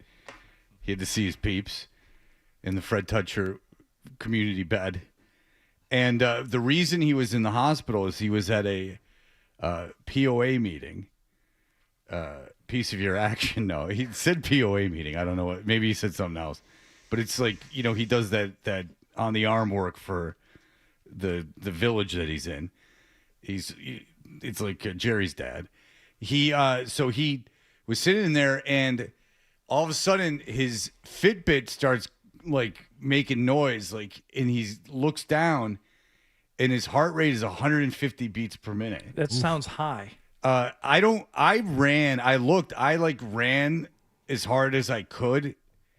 And I got right around last Saturday, and not last Saturday, 2 Saturdays ago, and I got it around 150, and I was in my zone 5, that kind of situation, and so I was redlining it at 150 beats per minute. So my dad is sitting there, he's just sitting there with 150 beats per minute.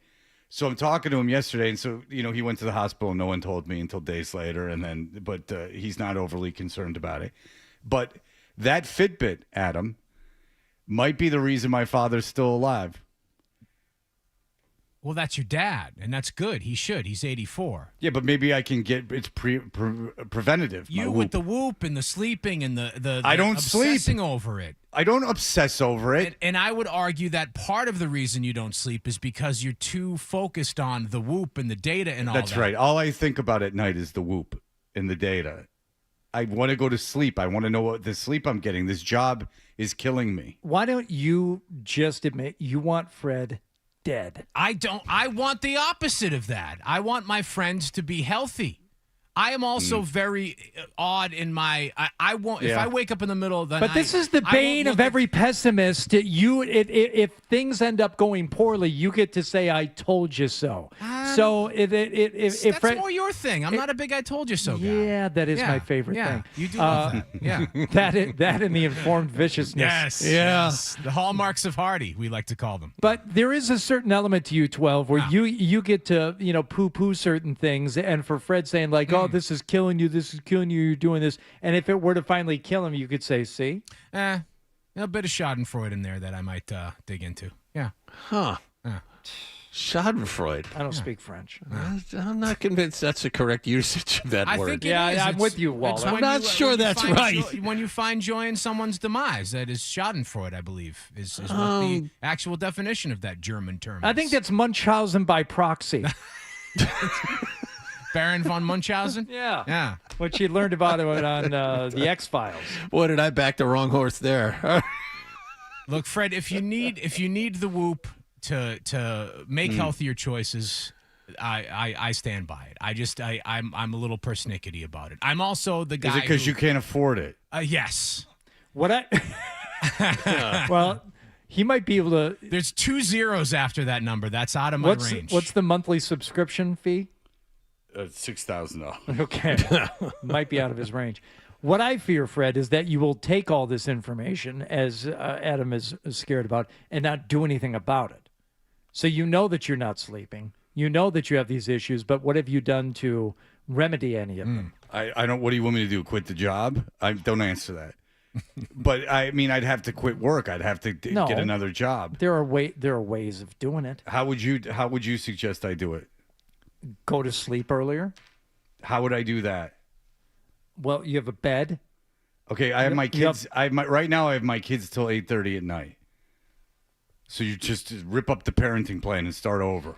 You're going to rip it up for the vacation schedule next year. You have to look. It's well, that's just transferring 1 week for another. It's not in essence, the parenting plan. They didn't bring down the parenting plan from a mountain chiseled in stone. But it was negotiated and worked out. Fred, it's a living document. It lives and it breathes. All I know is that you don't sleep either, and John doesn't sleep, and no one on this show sleeps. Yeah, but I'm not complaining about my whoop. No, I'm not either. I think you've lost the dialogue in what's going on. Adam's complaining about the You're whoop. the one who let go of the rope. I'm the whoop complainer. You lost the plot. You're arguing. You're on my side in this argument, and you. I was. But once I started and just kind of ducked out for a while, and we got lost. Once I realized, I don't know. I heard Munchausen syndrome, and I felt that maybe he was. Marty, you may be the guiltiest out of all of us in this. I felt that maybe that he was getting nice and mean towards Adam. I didn't want to step on him. I know. I get the point. Once I realized I was on Fred's side, I had to quickly pivot. No, but you were arguing against what I was arguing against at me. Yeah. Like you were making my argument at me. Yeah. Which is an interesting strategy. I was wondering where you were going with that, and then you finally said, and you're obsessing about the woo. You don't want to. And I said, no, you've lost it. That's what Adam's doing to me. Yes. So yeah, you're both wrong. That's right. I don't like either one of you. Yeah, you were just trying to trouble waters. What a web I've spun for myself, where my only friend in the room is Wallach. No, he'd argue that. Quite the little existence I think you're carved out for alone. myself. No, I don't think that's true. Yeah. Finally, a friend. Ally. Beaton hates me. That's not true, as far as you know. Oh, because of golf show. I think it's the golf. You two are thick as thieves. What are you talking about? All right. Well, anyway, we'll be back. The Knicks fans are insufferable, as you know. They're we're sweep this, sweep that. They're sweeping the finals now. We will hear from Knicks fans in just a moment. You're listening to Toucher and Hardy on the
Felger and Maz, the Bruins, the Celtics, the Pats, the Revolution. This is Boston's home for sports. WBC FM at HD Boston. 98.5 The Sports Hub. A Beasley Media Group station. Sports Hub headlines. Jarren Duran and Ceddanne Rafaela hit back-to-back homers to start the bottom of the first inning for the Red Sox last night, but Atlanta scored 5 unanswered runs after that, and the Sox never caught up in a 7-6 loss to the Braves in the opener of a 3-game series at Fenway Park. Chad Tracy's team has now lost 18 of 26 home games this season. They're good.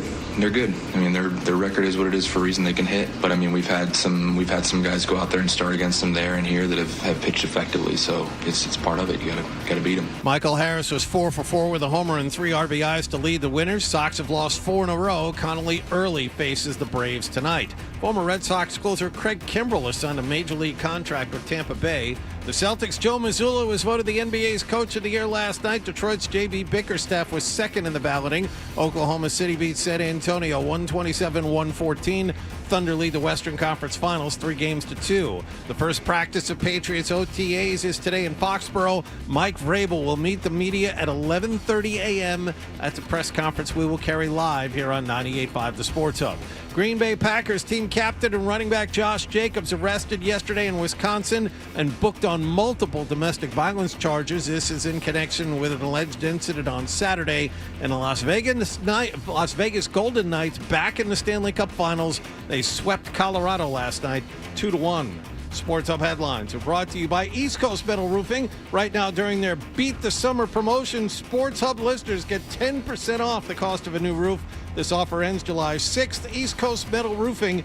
Call them and never replace your roof again. 844-611-ECMR or eastcoastmetalroofing.com. I'm John Wallach on Boston's Home for Sports, 98.5 The Sports Hub. Your next update at 8:30. Listen to it, laugh at it, get mad at it, agree with it, argue about it. It is Boston Sports. Boston Sports. And it is all we do. 98.5 The Sports Hub. IYKYK, which obviously YD. Okay? Dutcher and Hardy, mornings on the Sports Hub. I mean, it means a lot, but I mean, I wouldn't be here without my teammates. The belief they had in me, this coaching staff, this organization, this fan base. I mean, without them, none of this is possible.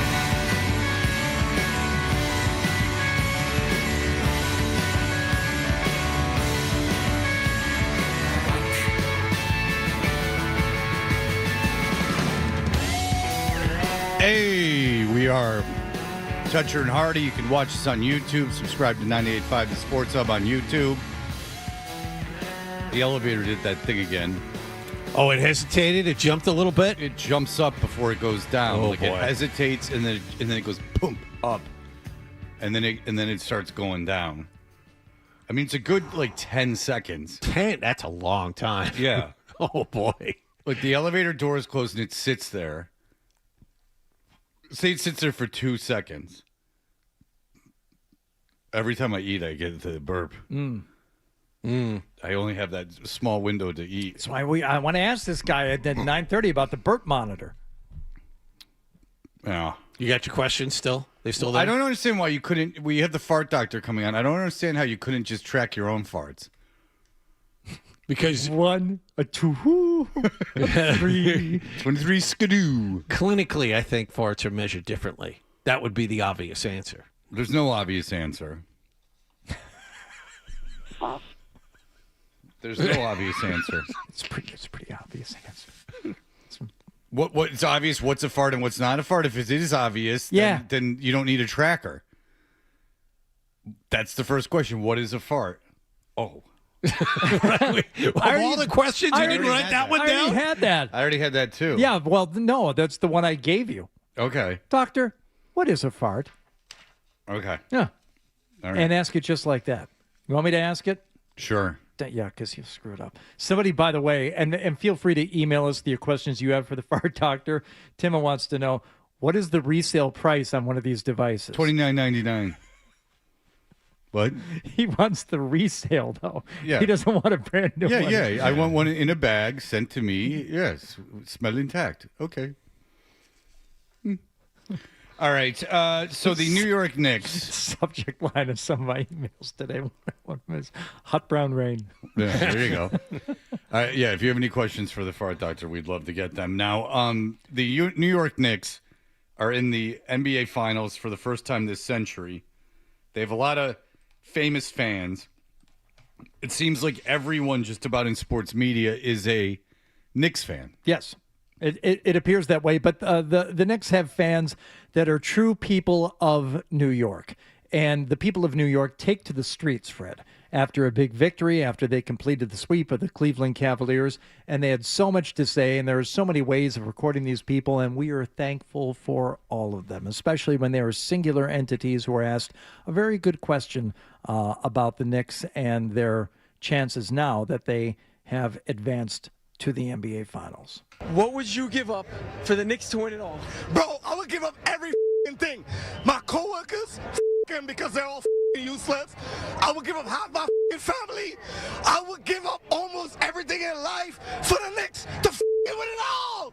That sounds like someone who wants those things gone anyway. That just sounds like a manifesto more than it does like, what would you give up? Those don't sound like things he'd give up. Those sounds like things he'd like to be taken away. What would you give up for the Knicks to win it all? Bro, I would give up every thing. And I would give up my coworkers, them because they're all useless. I would give up half my family. I would give up every thing. But I won't give up almost everything in life for the Knicks to win it all. No, I won't do that. I got to watch that video again. It's really good. Glorious. Oh, yeah. Meatloaf's the greatest. He Operatic really is. rock. That's what rock really But needed. he's all ugly at the beginning, but he becomes beautiful at the end. I know. Every song is 7 minutes. Yeah, that's what they needed. They need more operatic, long rock songs. That's what Meatloaf brought to the table. By the way, I got the Spinners Rubber Band Man on my on one of my playlists right now because the kids liked it when they were little, and I'm gonna put it back on there. It's kind of nostalgic. How does Rubber Band Man go? It's the song during Rubber the mud Band wrestling Man, Rubber scene. Band Man. Do do do do do do do do do. This is the song that's playing when Ox wrestles in Stripes. Oh, Is it really? Yes, it is. So when I added it to the playlist, I added the album version. How long do you think the album version of Rubber Band Man is? Oh, that's 8.5 minutes or It's something. over 7 minutes yeah, long. that's a long one. Yeah. So I was getting my hair cut at the barber shop, and they were playing like old funk. And I was like, these songs never. I think it was one song the entire time I was in there. That's because right. like they break it down for like a real long time. Yep. That the Spinners, the Rubber Band Man, he just keeps talking about that Rubber Band Man is stretched between his toes around his nose. Where in the world did he learn that? Rubber Band Man. Huh. Look at it. Rubber Band Man, Rubber Band. Yeah. Rubber. Oh, it's rubber. It's band. You just let the groove go. So That's what it is. it was going on for so long. I was trying to like differentiate between the instruments because the one thing I'll give 70s funk is that they just go, here's the bass, and they turn it up. They turn it up like this. They're just like, hello, bass. What are you doing up here? And then the guitars are kind of and the vocals are like right here in the middle. So like I was trying to like, I'm like, I wonder where the guitar players. Yeah. I was so just like fascinated by how long the song was. I'm like, I wonder what the guitar is doing. And it's like, because the bass is just like You know what? That last you go back and like the Rick James stuff, like well into the 80s. That stuff. I mean, that's all bass. Remember the Eddie Murphy song? That Party he did All the with- Time? Yeah. Where and in the video, Rick James comes in with the guitar at the end. There's already 2 guitar players in the booth, and then Rick James says, "I can't take it anymore," and he grabs a guitar and goes in there. There's not one freaking guitar in the song. I defy you to identify the guitar in that song. That's It's like a bass. keyboard keyboard and bass. It's a keyboard and bass. What the funk guys seem to like, they'd get like a real funky bass line that they liked a lot, and then they would be like, play it for an hour, and we'll just lightly do stuff over it. Yeah. Because this was a slap one, but it was real funky, but it was like a kind of simple one, and it went on for 20 minutes. Hell yeah. Of just boom, bop, boom, boom, bop, boom, bop, boom, boom, bop. Yeah. It's funky. Like every 10 minutes, funky. Speaking of 10 minutes, this gentleman has a lot to say. Another New York Knicks fan out on the street afterward, not being interviewed. This is a selfie video. I'm not sure where he hoped this to disseminate 2 or 4, but we are the lucky recipients. Isn't it a little sad to be hanging out in front of the arena? Like it just not like you're a loser or anything, but it's like kind of like this is my station in life. Yeah. Like, at least if you're at home, you got a roof over your head. There's like there's a line of demarcation between those who have and those who have not. And you're kind of like celebrating not being able to get in. Like, I couldn't get into a Knicks game either. Like, I don't have $100,000 to get into a Knicks game, believe it or not. But it's not. But I would feel uncomfortable hanging out. Like, there's people you're with your like-minded and like-funded people. So I'm gonna go to Midtown Manhattan and just stand around in the street. Yeah. Okay. City's alive. I'm not gonna lie to you, kid. The New York Knicks are going to the playoffs. All you who hated on us, laughed at us for rubbing our Knicks, go your For mother. rubbing your Knicks? Repping. Yeah, I'm pretty sure it's repping. This guy spits a lot, too. There's just a lot of saliva You couldn't tell flying that. out of his mouth. High five to my man. I do the same. Sometimes I'll be yelling in the car when I'm by myself, and I'll see that I've spittled up the windshield real nice. Laughed at us for rubbing our Knicks, go your mother. Oh. Film it. Let me tell you one thing, kid. Let me tell you one thing, kid. We're going to the finals. Oh, it's good he's talking to a kid. He's talking to his young daughter. Yeah, he's talking to a 4-year-old girl. Yeah, he turns the camera to his child who's so sleepy-eyed and just wants to go home, go to bed. I have school tomorrow. No, you don't. You're working. We're like the 1996 Yankees. We're going to win the finals. You motherfuckers don't believe in us? That's the team that he could pull out, the 96 Yankees. Was that the John Wetland MVP Yankees? Yes, they beat Atlanta. Yeah, but it's just like a random year of the Yankees. Just 19. Are you like so you're like the 96 Yankees? Maybe Okay. that's the team that I brought don't them think back there's to prominence. I don't think there's anything to it more than Okay. he just said 96 Yankees. Okay. Is John Wetland in prison? I don't know the answer to that. We believe in ourselves. That's why we Knicks fans. Yeah, let's go. SGA, eat my one. Ooh. This guy's got a lot of things he wants to happen. One B, eat my Spurs, eat my OKC, eat my. I don't give a.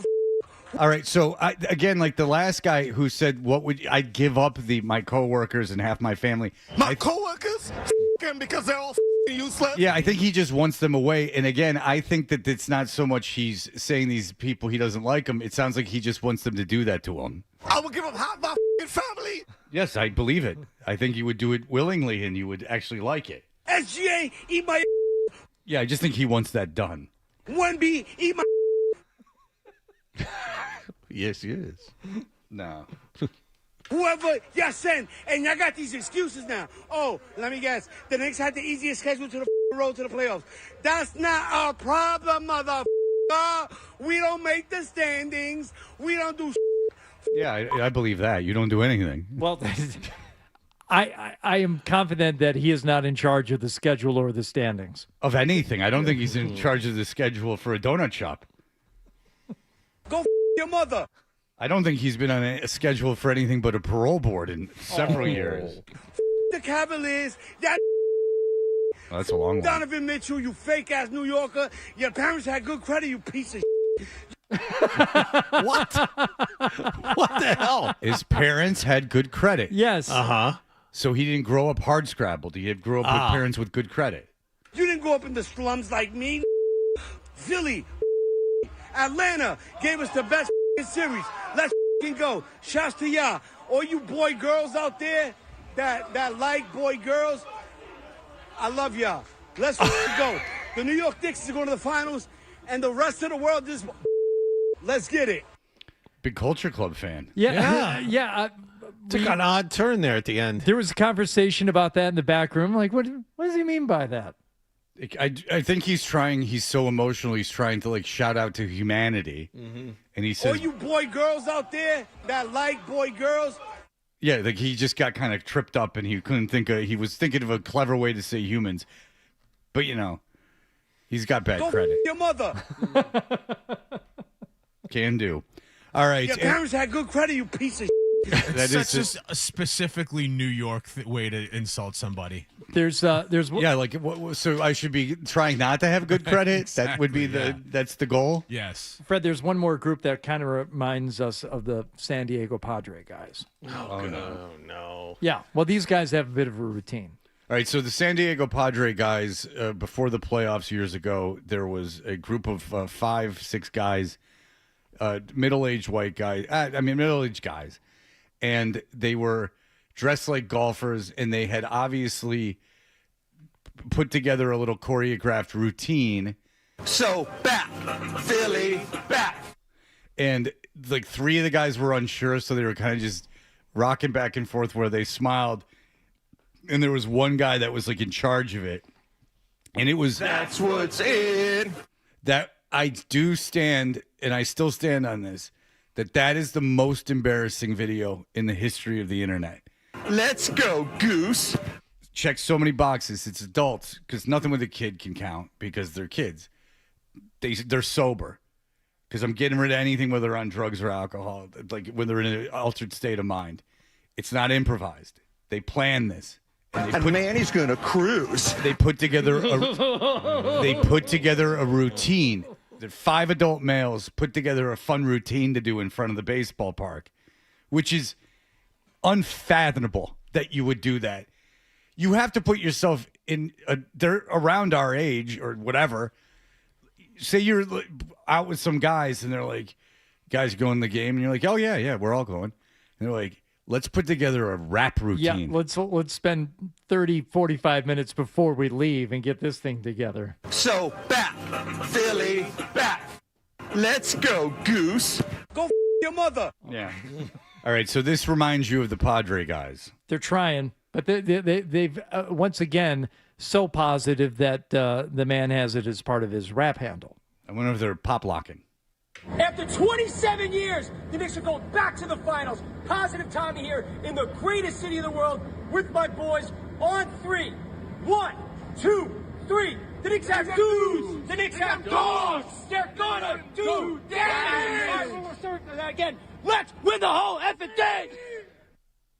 It didn't have the let's go, Goose. And the just that was an epic. That went on and on and on. The only thing that's missing from this is they just need a good producer. Positive time here in the greatest city in the world with my boys on 3. 1, 2, 3. The Knicks have dudes. The Knicks have dogs. They're gonna do damage. Goose, dogs, damage. We're starting that again. Let's win the whole effing thing. Go your mother. It's almost amazing how far back. This isn't hard to do. With my boys on 3. 1, 2, 3. The Knicks have dudes. The Knicks have dogs. They're gonna do damage. I mean, that's like really tough. The Knicks have dudes. The Knicks have dogs. They're gonna do damage. Yeah. And they couldn't remember that. The Knicks have dogs. They're gonna do damage. We're starting that again. Again. All right. Well, that's just going to get more and more annoying. And God help us if the Knicks actually win this championship. Mad Dog was very upset because people were saying this was the greatest Knicks team of all time, which had him apoplectic, and that Brunson was the greatest Knick of all time, and he did not like that either. Said the kids now don't appreciate history. And there you go. All right. We'll be back in just a moment. We are only an hour away from the Fart Doctor joining us. What would you give...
dangerous. They've got the experts.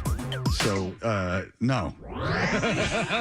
Toucher and Hardy. No. On the Sports Hub. It's a stupid award. They shouldn't have it. And it's more about the players, and it's more about the work that the staff puts in. And it's just that simple. And they don't ever want to be asked or talked about it again. It's just that dumb. So the players play. It's about them. Staff works their ass off. I'm grateful to have them.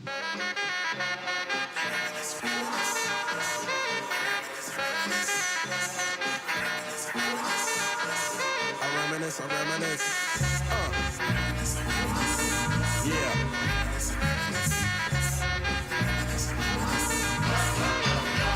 All right. We are Toucher and Hardy. John Corrales is the Celtics beat writer for Sports Illustrated. Joe Mazzulla has won Coach of the Year, so Celtics fans have that to look back on. An award he did not want.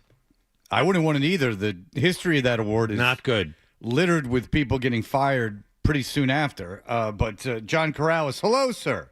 Hello. Good morning. Good morning. Well, I'm sure it makes up for everything that now Joe Mazzulla has been coaching. Everything's fixed. Everything's done. We're good. Yeah. Yeah, listen, Staff of the Year award, that's you got to get that right, first of all. Staff of the Year. That's the only way Joe's going to acknowledge that award exists. He's, to his credit, he is very adamant about not taking the credit, and he sees Coach of the Year as full credit, and he wants to make sure that his role in this is properly kind of processed by everybody. It is a full team effort, and he wants to make sure that the guys that you don't normally hear of are the guys that the men and women who do the work every day, player development wise, get the credit. And listen, the Celtics do have a great player development program. They get the most out of their players. I know how the season ended, and I know people are going to be upset, are still upset about that. But I think Joe and the staff were very well deserving of that award. Okay, so Brad Stevens, after the season, I thought was refreshing. It seemed like, do you agree with this? It seemed like Brad Stevens kind of knew all season that this team wasn't as good as maybe people thought. Yeah. I mean, in the end, they were, you get that old play. They were who we thought they were. They just had an incredible regular season that maybe it shows what the regular season really is in comparison to the playoffs, but it showed that the Celtics weren't we treated them like a 56-win team by the end, because that's what we do. When a team wins 56 games, you have certain expectations, and they didn't live up to those expectations. But when the playoffs rolled around, all of the things that we thought could go wrong did. And it was obvious from the beginning of the season that they needed more help. I think, if anything, I should feel like, man, I kind of did people a disservice for falling into wow, they're really doing great in the regular season, but what are they going to be in the playoffs? Like, I sat here on your show and said, I'm not so sure if these guys are going to be able to step up in the playoffs. I probably should have been a little bit more forceful in that. But look, like I said, they win 56. You treat them like they win 56. And Brad, I think, expected certain things. Being up 3-1 against the Sixers, you should have closed that out. They probably would have gotten waxed by the Knicks, looking at how the Knicks are playing. But, there's Brad's right, and they knew it coming into the season. They have to make some changes. They have to add players. See, I know that you said that, John, and that maybe they weren't as good as the 56-win team and all that. But I also think there's a fair amount of excuse making among Celtics fans and supporters, because that's easier than saying they just played horribly after being up 3-1 in that series. It seems like an almost more logical excuse to make, to say, they weren't really that good. How about they were that good and they just completely gagged away that series by, maybe some of the stuff came to fruition. The three-pointers didn't go down. The big man presence wasn't there for them. They didn't have an answer to Embiid. But to me, I still think they were good enough to win. They just stunk so bad for the rest of that series, and that's a harder thing to admit, I think. No, I think it's both of those things. Both of those things can concurrently be true. They stunk. They absolutely. I'm not going to dispute anything that you said. After they went up 3-1, they had a chance to close that out, and they just kind of fell apart. And did Joel Embiid have something to do with that? Yeah, but also they should have. There is no doubt, top to bottom, they should have attacked Joel Embiid more forcefully like the Knicks did. But at the same time, the Knicks have Karl-Anthony Towns and the Celtics have Nemish Queta. And Queta was great. I think he should have been much more in consideration for most improved player. But he's not somebody you have to respect offensively. And Brad even acknowledged it. They just parked Joel Embiid at the bat in the middle of the paint, and it made every perimeter defender 25% better because they had Joel Embiid behind them. And the Celtics respected Joel Embiid like he was prime Joel, instead of this guy is coming off of abdominal surgery. Let's attack this guy. But you look at the playoffs right now. The OKC Thunder win last night because Isaiah Hartenstein and Caruso and McCain are out there playing their butts off, and the Celtics didn't get a lot of those kind of supporting performances in the way that these other teams do. The Knicks, you get Landry Shamet. You're getting performances from role players that are exceptional, and the Celtics need more of that from their role players when Jaylen Brown just isn't able to get the job. Like, defenses are geared to stop stars, and when it works and you have 80% of Tatum, so he can't help as much as we would normally expect, that's where what I'm saying comes in. You have to upgrade, even if it's internal improvement, you have to upgrade those role player spots for the Celtics to get into being a true contender. So let's talk about that a little bit. The Giannis stuff surrounding the Celtics seems to have died down in the last couple of weeks. It looks like Miami has kind of stepped forward. Pat Riley wants to make a big splash. So it seems like, based on what we've heard the last couple of weeks, the Celtics are going to pick around the edges and keep Jaylen Brown here, correct? That's how it feels. I mean, I'm not ruling things out. I'm not ruling out a possibility of the Giannis thing doesn't get done this summer and it goes into the regular season next year, and the Bucks use the pressure of the trade deadline to get more offers, better offers. And the Celtics, because of a weak free agent class and a weak trade class, do some work this summer, like you're saying, picking around the edges, and take some of what they have to acquire players into the regular season, and also use the pressure of the trade deadline to make improvements between December and February. So it seems like other teams are going to be in for Giannis, but I still think it's a possibility that this could drag out into the regular season. That's amazing. Everything. I mean, we heard Shams declare that there was going to be something before the draft, which is now less than a month away. You really think Milwaukee is going to hold on with Giannis wanting to get out? Can anybody explain to me? As I can't figure it out. What does Milwaukee want to do? I think we need a clear vision from the Milwaukee Bucks that this will either make the Celtics big players in Giannis or eliminate them completely. Are the Milwaukee Bucks looking to rebuild, or are they looking to stay competitive? If they're looking to rebuild, the Celtics are out. They don't have rebuilding pieces. But if the Milwaukee Bucks are looking to stay relevant, then maybe there's something that they can do. And I'm also not ruling out the Jaylen Brown stuff. I don't think so. I think overwhelmingly I believe that he is staying. But if something comes around, like if another team says, hey, no, listen, we as the third team will do X, Y, Z and add a lot of draft capital, and you can get Giannis and this, maybe the Celtics look at it and say, okay, that is actually better. But yeah, there's so much uncertainty about what teams are what Milwaukee's looking for from teams that I can't rule out that this will drag into the regular season. Okay, I don't think they're going to do anything with Jaylen Brown either. I'm just curious, Sean, do you think that anything that Jaylen Brown is doing in this offseason with all of his Twitch streaming and all that stuff is doing anything to hurt his value with other teams? But people are certainly, excuse me. Oh, boy.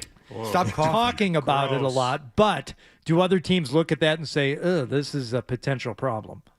I mean, I don't think so, because he has by and large performed on the floor. So he hasn't said anything. Like, honestly, what's the worst thing that he said? He said the off-putting, this was my favorite season, which he said multiple times during the regular season, but when he said it again right after the season, it bothered people. Got it. Okay. If that's the worst thing that he said, then you look at what's being said around the league from players. Yeah. All of these players have podcasts now. All of these players are streaming or Instagram Live, whatever it is. It's kind of par for the course. I don't think he said anything that's so controversial that it puts the team in a bad spot. Like that's where teams would say, you can say what you want to say, as long as you're not making us apologize for you, then that I think is the line to cross, and I don't think he crosses that line. Well, do you think they're having internal discussions about, him getting this kind of attention in the offseason, or do you think they just let it play out? I'm sure Joe Mazzulla hates it.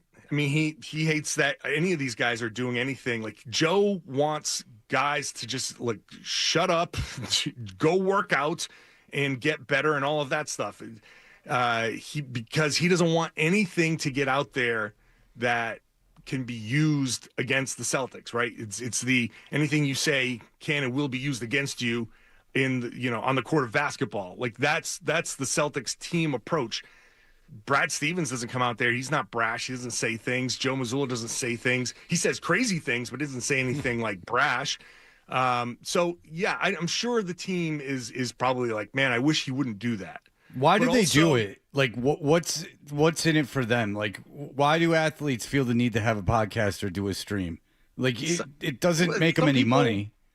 Yeah, but some people like the attention. I mean, why do I do a podcast? I mean, part of it is, yeah, but that's your job. I love what I do. Yes, but I did it before it was my job. Okay. And I loved doing it. It's something some people just like a little bit of the attention. And for Jaylen, he has said it flat out on his stream. He sees this as circumventing the media, right? He doesn't like the fact that I get to ask him questions and he has to answer what I ask. He wants to go out there and he wants to drive the conversation and say what he needs to say in his own way without it being chopped up into little sound bites or paragraphs. Well, that doesn't work, because it does get chopped up into sound bites, like, into little things. Like, he's not good at it. That's the thing, is that if I was Jaylen Brown's agent, I would say, look, you could be saying things that could change the world theoretically. Mm-hmm. Like, you could be the most brilliant orator of all time. No one's going to hear it. All they're going to do is hear stuff that you say that can get clipped out of your own 6-hour stream, and they're going to clip 2 minutes out of it, and then that's what everyone's going to discuss. Yeah. So maybe if you were on traditional media and asked questions and given a chance to respond openly, but there's like a hard out in 12 minutes, that maybe that's the best thing for you. I mean, I've said this before. Yeah, I'm sorry to interrupt. I've said this before. He needs to find a journalist he can trust. Whoever it is, somebody that's not locally, somebody that he, who understands everything you just said, because you are right. He thinks and this is, I think, one of the things about Jaylen is I think he feels like he knows more about more things than he actually does.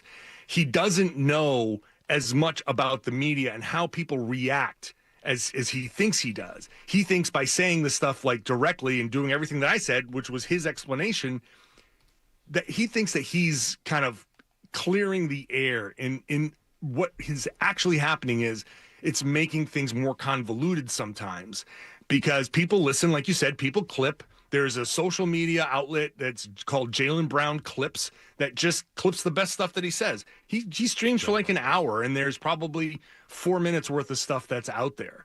And it would benefit him to get somebody with media training. Again, anybody that he trusts, it doesn't have to be a local person, somebody to kind of guide him question-wise, or when he's going off on a tangent, to bring him back and focus him up a little bit, to kind of pull him out of a tailspin sometimes, to be like, when he says, this is my favorite season, to kind of chime in and be like, can you explain that a little bit so it doesn't sound like blah, blah, blah? Like, so he has some guidance. Like, that would benefit him a lot. Or edit himself. You could just have a guy that you do your hour, and then you and the guy go through it, and then you decide what you want to keep and what you want to leave. Yeah, he wants to do it live. So okay, fine, do it live. But he's not good at. You're right. It's You're just- right. It's You're just right. frustrating. It's like I know you want to do it, but sometimes having someone pressured to entertain an audience and having someone on top of you, making sure that you're doing it right is beneficial for everyone. I mean, it's like a skill that needs to be learned. It's annoying. Anyway. Yeah. Well, we've all done it. Like, we've all had that kind of training. Right. And that's why we do our shows, and we can our brains work in like, okay, wait a minute, I might be going off the rails a little bit, and we can rein it in. He definitely needs that. I don't think athletes understand that when you turn a camera on and you have an audience, even if it's a live Twitch stream with 3,000 people, you feel compelled to appease that audience. And you got to be careful about falling into that trap. And he doesn't have that check or balance while he's talking live. And he doesn't want it, but he should acknowledge that one person there somehow, whether it's post-show editing or in live checking him while he's talking, he needs something like that. And if nothing else, to make it even more entertaining and make it more coherent. If you have these points that you feel need to be made, get the point across. Like, just for sure. Put up clips of you speaking specifically about the thing that you want people to hear you talking about. I don't know. Yeah. All right. Maybe I'll work with him. All right, John. Thank you. You're He the can guy. have a huge career like me. Oh. John Corrales, Sports Illustrated. Thank you, sir. You got it, guys. Appreciate See it. you, John. I wonder if Jalen would consider an internship. He could be like Isaac. Oh. Right. Okay. Mentored by the great Freddie T. And I'll be Babe Ruth. I'll go play baseball and be Babe Ruth. Jalen Brown's going to come in here. He's going to be like Isaac. Okay, so you're saying he has no chance of being Isaac. Equaling Isaac. No. I mean, Shohei Ohtani is the Babe Ruth of our generation. There could be, I would imagine it's generations. You're saying there's somebody out there, but it's I don't know if they're out there now. I think generationally there could be another Isaac. 10 years from now? Is that a generation? Maybe. No, it's not. It's too soon. 10 years, too soon. Like maybe God 20. is in the process of thinking about creating another Isaac. Right. But I don't know if Isaac walks among us right now. No. Isaac 2.0 walks among us. No, probably not. He's one of a kind, that kid. All right, we'll be back. Here are the headlines. Sports Hub headlines. Red Sox suffer.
Freddie thinks the same way you do. Nothing happened. He's got the same questions. Where is the story? And the same opinions. Boring. And he's back with Fred.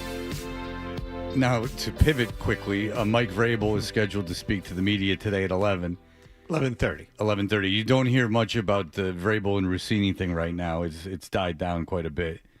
It doesn't seem like people are hunting for photos right now, or if they are, they're not finding much. I can't imagine that it comes up today. This will all start rolling again when the season gets going. This is his first time meeting the media without anything else that's obvious hanging over him, like the draft, for example. He was available during the draft briefly, but, a lot of the questions, could say, oh, we got to keep it to this. This is the opening practice of OTAs today. There isn't much going on. You'd have to figure that somebody will try and broach the subject, regardless of whether they get shot down or not. Somebody's got to ask a question this morning. I also noticed the media availability is only 10 minutes. So the Patriots are anticipating this. But it's somebody's going to take a chance during that 10 minutes. You can't help but not do it. Oh, no, you would. It's kind of the job. Something has to be asked. Now, is there any information that, you need to have? No, but there's people who certainly want to know things. He hasn't answered any questions about it. There have been statements and there have been quick photographs in a Salt Lake City airport, but there hasn't been anything concrete from the head coach other than that strong denial when it first happened. And, him having to take time off from the draft. That's what you got to ask you denied the relationship with Rossini, but then you missed day 3 of the draft. That's Can you kind of just fill us in with what happened? That's a legitimate question. Sure it is. It's a legitimate question. It's tough in that its connection to football is only missing that day 3 of the draft, but I still contend that's a bigger deal than, what they made it sound like. It's like, it's day 3. If you're going to miss a day, there's 3 days, and you missed one of them. You missed one day, and you're also the coach that's going out there and physically putting your hands on guys and working them out. And you're supposed to be the one. You are the decision maker. This is what you've been lauded for, and this is what you've been kind of labeled as. So for you to miss any part of the draft is a big deal. Well, you could argue day 3 is the most important time to be there. It's where you get your key depth pieces. I know. Yeah. But the first round, players are kind of set. Yeah. And you've done a ton of work on them. You're kind of dealing with how the board falls in later rounds. That doesn't matter. None of that matters. It's just you're dealing with how the board falls. Then when the draft's over, you got to start immediately, which they did. They signed a running back to $250,000, an undrafted free agent. You got to pivot to kids that didn't get drafted immediately and start in on them. That's complete and utter nonsense. If I was Las Vegas's general manager, I'm much better off missing that Thursday night and just having my people take Mendoza. Yeah. Or if I'm the Jets, they had decided on David Bailey. You don't need to be there. And I would contend that the Patriots, had a handful of names, 3 names of kids that they thought would be around there and that they were targeting, and that they took one of them. Yeah, you're not in the room. Ordinarily, we'd ask you this question and say, okay, we're down to these 3 guys. Which one do you want? And if you're not there, it makes that conversation much more difficult. Well, yeah, because, and maybe we don't get the guys that you need to help. Because the first round, you've done all the work. Again, you have a group of people that you're comfortable taking or that you trade up for. And if you trade up, you know what you're comfortable giving up, where you're comfortable trading up for, what you're comfortable giving away. You've had an entire offseason to go through all the machinations of that. The second round, it becomes a little bit less. But then, Cleveland didn't go into that draft to take Shedeur Sanders. They took Dylan Gabriel in the 3rd round, and then everything fell crazy, and then they ended up taking Shedeur Sanders too. People, make decisions, and that's entirely where the board's falling. Things are happening fast. No, day 3 is a huge deal. I don't look in terms of life and existence. Is missing day 3 of the draft a huge deal? No. But if you're a football coach who's involved in player personnel, There's not many bigger days than day 3. I mean, free agency, you have a huge runway leading up to free agency. Yeah, I mean, day 3, I can't think of personnel-wise much of a bigger day to miss. So, yes, it's a football thing. And, yes, it is obvious that he missed it because of the Rossini thing. But he denied the Rossini thing. And he hasn't come out and said anything since then. So the question would be, and this is how to ask it, is that, hi, Mike, when it originally came out, you vehemently denied having a relationship with Diana Rossini, but then in the fallout, you ended up missing day 3 of the draft. What is the situation? How do you rectify those two things? So he does have the out in that he did speak before the draft. And he said that his actions didn't meet up. It's the Belichick thing. I've already covered that. Yeah, I already addressed this before the draft. Is that the smartest way to do it? No, it's not. It's not even close to being the smartest way to do it, because that will increase the pressure on him in this case instead of make it go away. You want to come off likable and and humble, and because again, he didn't do anything to anyone. He didn't do anything to me or you. He didn't hurt the world. He didn't, I guess theoretically, it looks like, very much so, had a long-term affair that only is a family issue, the two families. So ultimately, it doesn't affect any Patriot fans, except that he missed day 3 of the draft. If I was, again, guiding Mr. Mike Vrabel, I would say just be like, yeah, this has been very difficult. I don't know if I handled it right at first. It kind of got sprung on me. I have been working. I missed day 3 of the draft because I'm working very hard with my family. This has been a very difficult thing, and I'm human, and I've made, mistakes. And I'm asking my family for forgiveness, and I'm going to try to protect them by speaking about it as little as possible. There you go. He admitted it.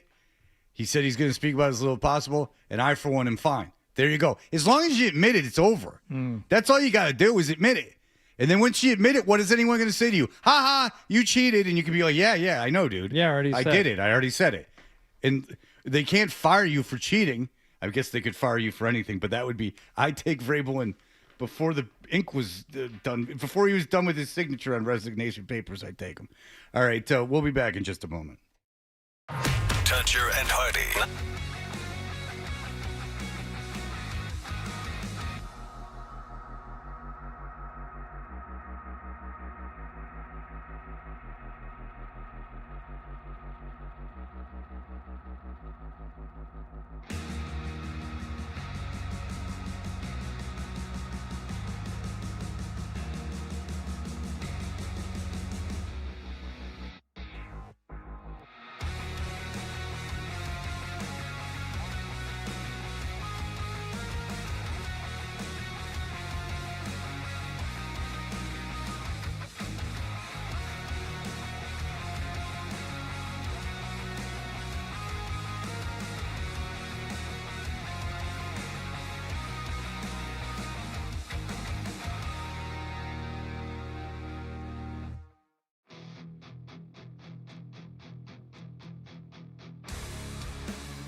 Hub headlines. Red Sox dropped to 0-4 on their homestand after losing to Atlanta last night 7-6 in the opener of a 3-game series. Isaiah Kiner-Falefa homered, drove in 3 runs and stole a base, but Wilyer Abreu grounded back to the pitcher with the tying run on second base to end the ball game. Connolly Early will face the Braves tonight. The Celtics' Joe Mazzulla was voted the NBA's Coach of the Year last night. He beat out Detroit's J.B. Bickerstaff for the award. At the NBA playoffs, Oklahoma City got 30 points from Shai Gilgeous-Alexander. They beat San Antonio 127-114. They lead the Western Conference Finals 3-2. The very first practice of Patriot OTAs will be this afternoon in Foxborough. Mike Vrabel will meet the media at 11:30. We'll carry that press conference live here on 98.5 The Sports Hub. Green Bay Packers running back Josh Jacobs arrested yesterday in Wisconsin. He's been charged with battery, domestic abuse, and disorderly conduct, among other things. This is in connection with an alleged incident over the weekend.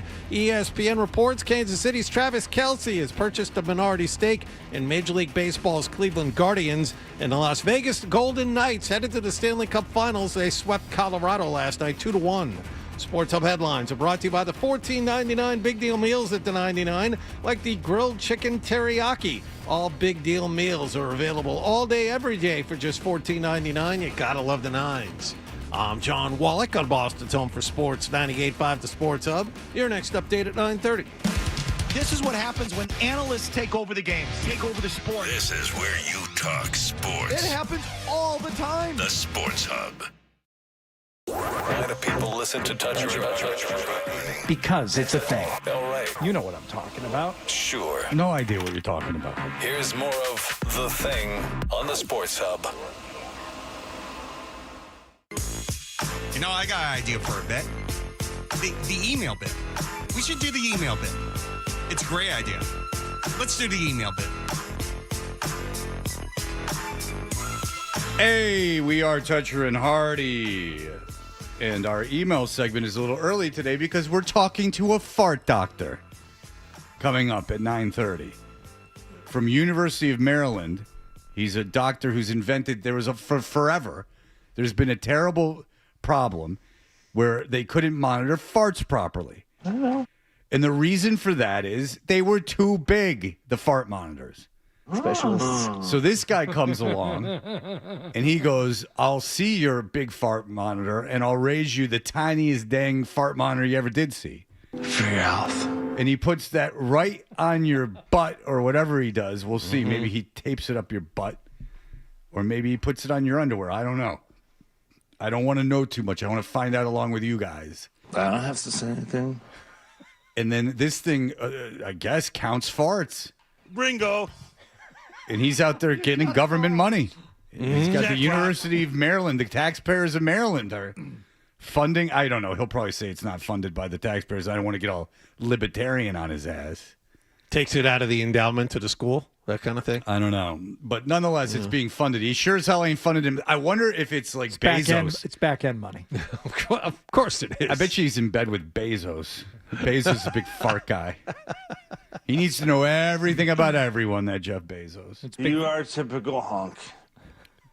There's an article, speaking of billionaires, there's an article in The Ringer about that OpenAI trial between OpenAI and Musk. I understood 3 words of it. I've never felt so lost about something in my entire life. I can't understand the article, and it was summarizing what happened, and I can't understand anything that happened. Life is, with the progressions, I feel, getting away from all of us.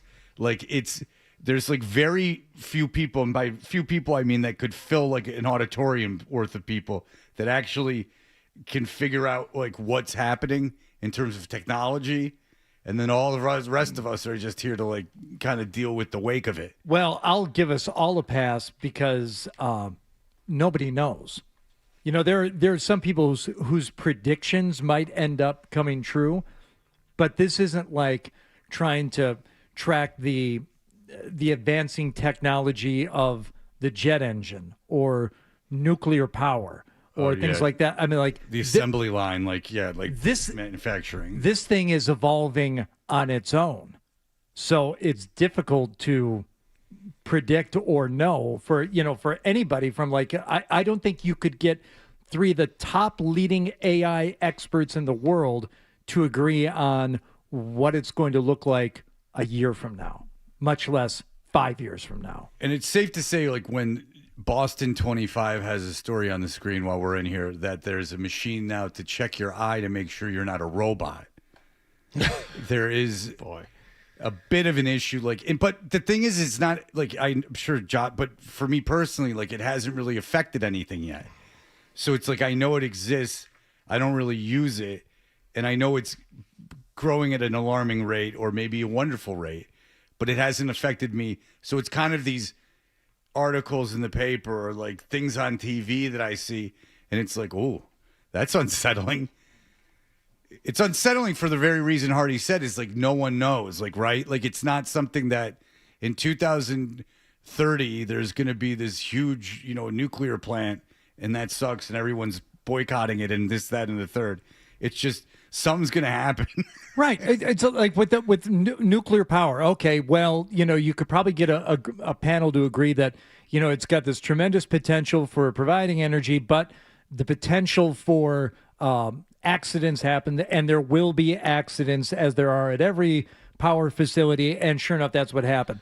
Or what the assembly line example you gave, Fred. Okay, well, this is going to actually create more jobs in the interim, and it's going to take away some of these jobs, but then we'll expand. But the assembly line or the nuclear power plant didn't evolve on its own. It still needed people there to make the changes. The AI does not need the people to either advance or to expand. The other part of the cotton gin is another thing like that. Yes, it can do it by itself, and that's why nobody knows for sure. That, and the thing is, because of that, it's evolving a lot quicker than anything else that we've discovered before. And that's the scary part. It could be next week. Don't be scared. It could be 2 weeks from now. John, don't be scared. John doesn't I like hate AI. this. Yeah, he hates I it. really hate this. But I mean, the Pope Federal is agents, you still have time to refuse orders.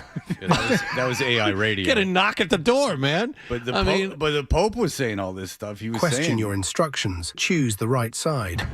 Jesus. Like, the Pope put out this like big edict that was like, you don't forget about humanity and like being human, which I don't know if that's been said before. Like, that had to be said. It had to be said out loud by the Pope. Like, hey guys, like, don't forget we're human. Like, I don't know. That's probably never been said. That's got to be unprecedented, correct? 500,000 people died. That's, again, AI radio. Yeah. And that's not a joke. That's not us that made it. It's actual from a news It's story. going down. I'm yelling timber. That's from a news story. That's not us. Our email segment is powered by Jeffrey Glassman Injury Lawyers. If you've been hurt in a car or work accident, you got to get Glassman. Don't just send an email. Call all sevens at 617-777-7777 or visit gottagetglassman.com. Just in case you were wondering, this is from Don, who sounds like a friend of Chachi's. He says, your Chachi is impeccable. Oh. Huh. We hung out together for a bunch. We've hung out together daily for a bunch of years, 30 plus years. And every time you do his voice, you capture his persona to a T. And it's effing brilliant. Don hangs out with Chachi every day for 30 years. Don, I'll tell you what, they were talking about me again, and they didn't get any. I'm not getting any money while Laquadera's out there in Florida. Boo hoo hoo. Florida. Or Florida. Well, he's in Florida. Maui. Yeah. He was in Maui. It's Maui time. I hope an asteroid hits it. Wowie, wowie. Oh, Heavenly Father, let an asteroid hit it. Tee-hee. How's your money now, Laquadera? And have a chunk of it fly off and hit Berardini's house in California while you're at it. That guy was surfing in New Hampshire in December. Don't you know you're old? Me and that diddler got nothing. At the time, Parento seemed smart. They're like, do you want ESOP stake in the company or do you want $20,000 to do blow? Hardy, that might be my favorite thing you've ever said on this show. And I'm not exaggerating. At the time, we thought it was brilliant. Take the money and buy cocaine. That's quite a plan. Pretty soon, don't worry, you'll be in jail for molestation. Live your life. You'll die in disgrace. Yeah. All right. Can you ask the good doctor what it means when you have Vaseline in your I farts? saw that one. I didn't. That was good. What? Yeah. That's know. that's A from lot Joe. of email questions. A lot of email All right. questions. Does does this monitor have anything to do with food intake? Can it tell you what kind of food you ate? Just weird stuff. That's not weird. I mean, that would maybe. No, you and could- wanting to know what it means if you have Vaseline in your farts. Well, it means that you were inserting something in there earlier. I would think so. I have my written questions, but I don't know if I have them together enough. I can't read my writing. Do you have them prioritized? What happened? What happened to having a printed out sheet of this that we're all going to have? I lost. I got caught up in the brilliance of the show, and I lost. You lost the plot. I lost the plot. This is from Not Gary Tangway to my favorite rock chalk rehab projects. Throwing darts here, but riff on me while we await Isaac's rebirth. Let's remake The Intern. Whatever Bobby De Niro can do, Gary Bear can do half as well at most. So let's cast me as your next intern. It'll be part reality show. That's right, Robert De Niro. He needed to pay for all those kids he has, so he had to start taking roles that you wouldn't want to take, like The War on Grandpa, which was a COVID favorite. I don't even remember that one. You wouldn't remember it, but it was the only movie in theaters for like a year.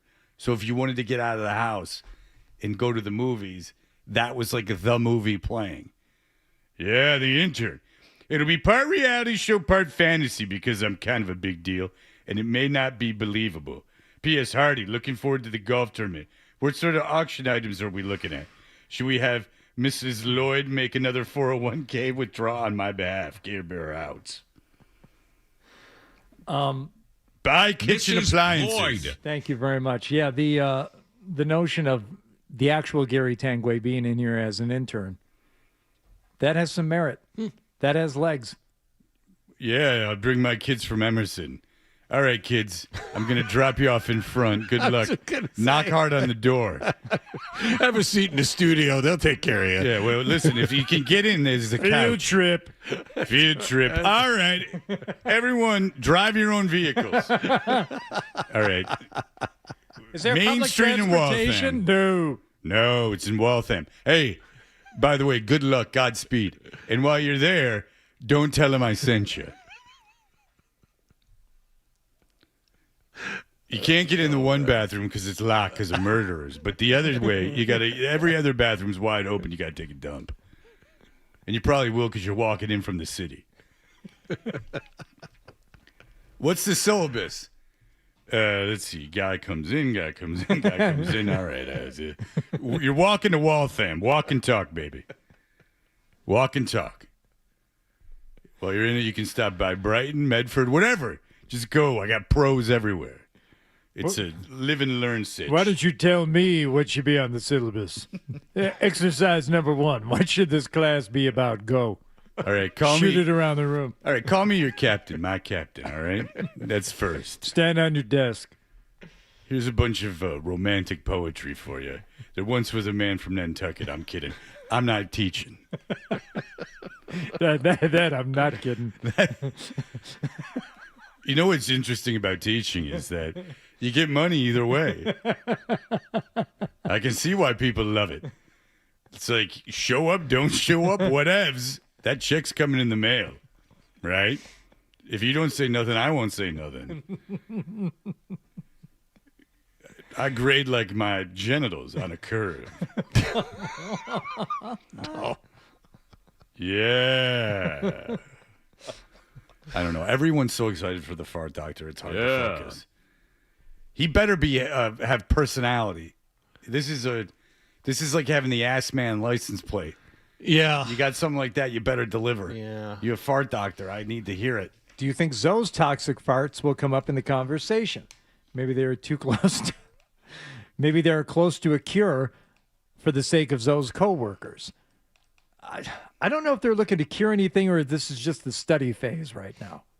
Oh, I don't think it's to cure anything. I think it's to get a grip on something that's been under-studied, like under-researched. That's my guess, is that his thing is going to be this has been under-researched, this is like a part of medicine that hasn't been really looked into, and I'm just the man to do it.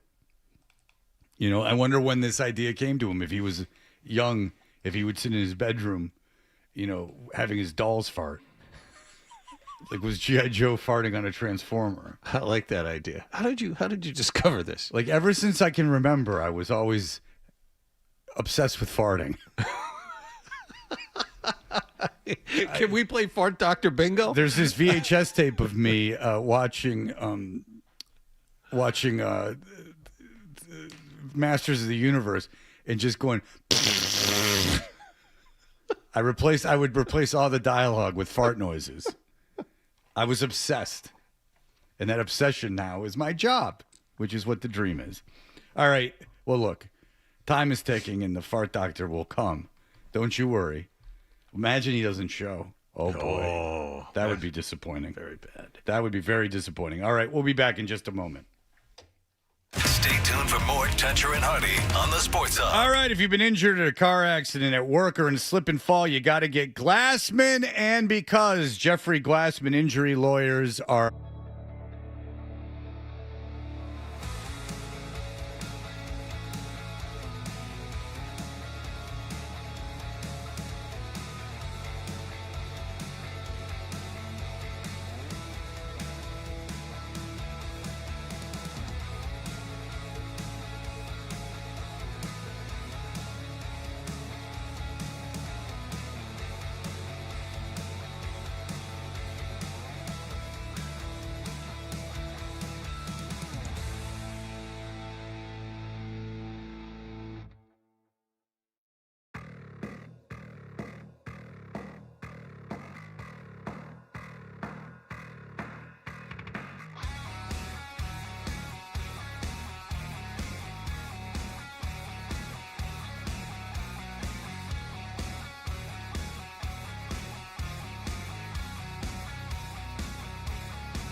He is a assistant professor at the University of Maryland in the Department of Cell Biology and Molecular Genetics and the Center for Bioinformatics and Computational Biology. And what that means is farts.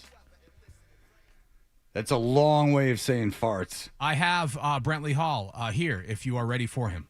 Fantastic. Yeah. Yes. Awesome. Would have been nice to know that so I didn't make the man wait. I just had him. I just was confirming with him that he was ready to go. Recording in progress. See, you hear that? Recording in progress. Oh, I don't like that. Oh, this is being recorded? Of course it is. Oh, boy. Brantley Hall, hello, sir. Good morning. It's a pleasure. Thank you so much for joining us. We've been discussing you quite a bit, not you personally, but your research. We've been throwing it around. We have many, many questions for you today. Thank you. Happy to talk about farts. My man. First question, Dr. Hall. What is a fart? It's an eruption of gas from the rectum. The gas is derived mostly by gut microbes. So what people don't realize is it's your microbiome that's generating the gas that causes farts. Stupid fools. So, like, what is that? Like yogurt? The probiotics and things like that? That's what causes... Is that what creates the most gas? Probiotics? Is that what you're saying? No, it's the native microbes that live in your gut. So you probably have, an extraordinarily large number of microbes in your gut, maybe 10 to the 13 microbes per gram of stool. And so those native microbes that live there and have probably lived with you for years are the main cause of farts.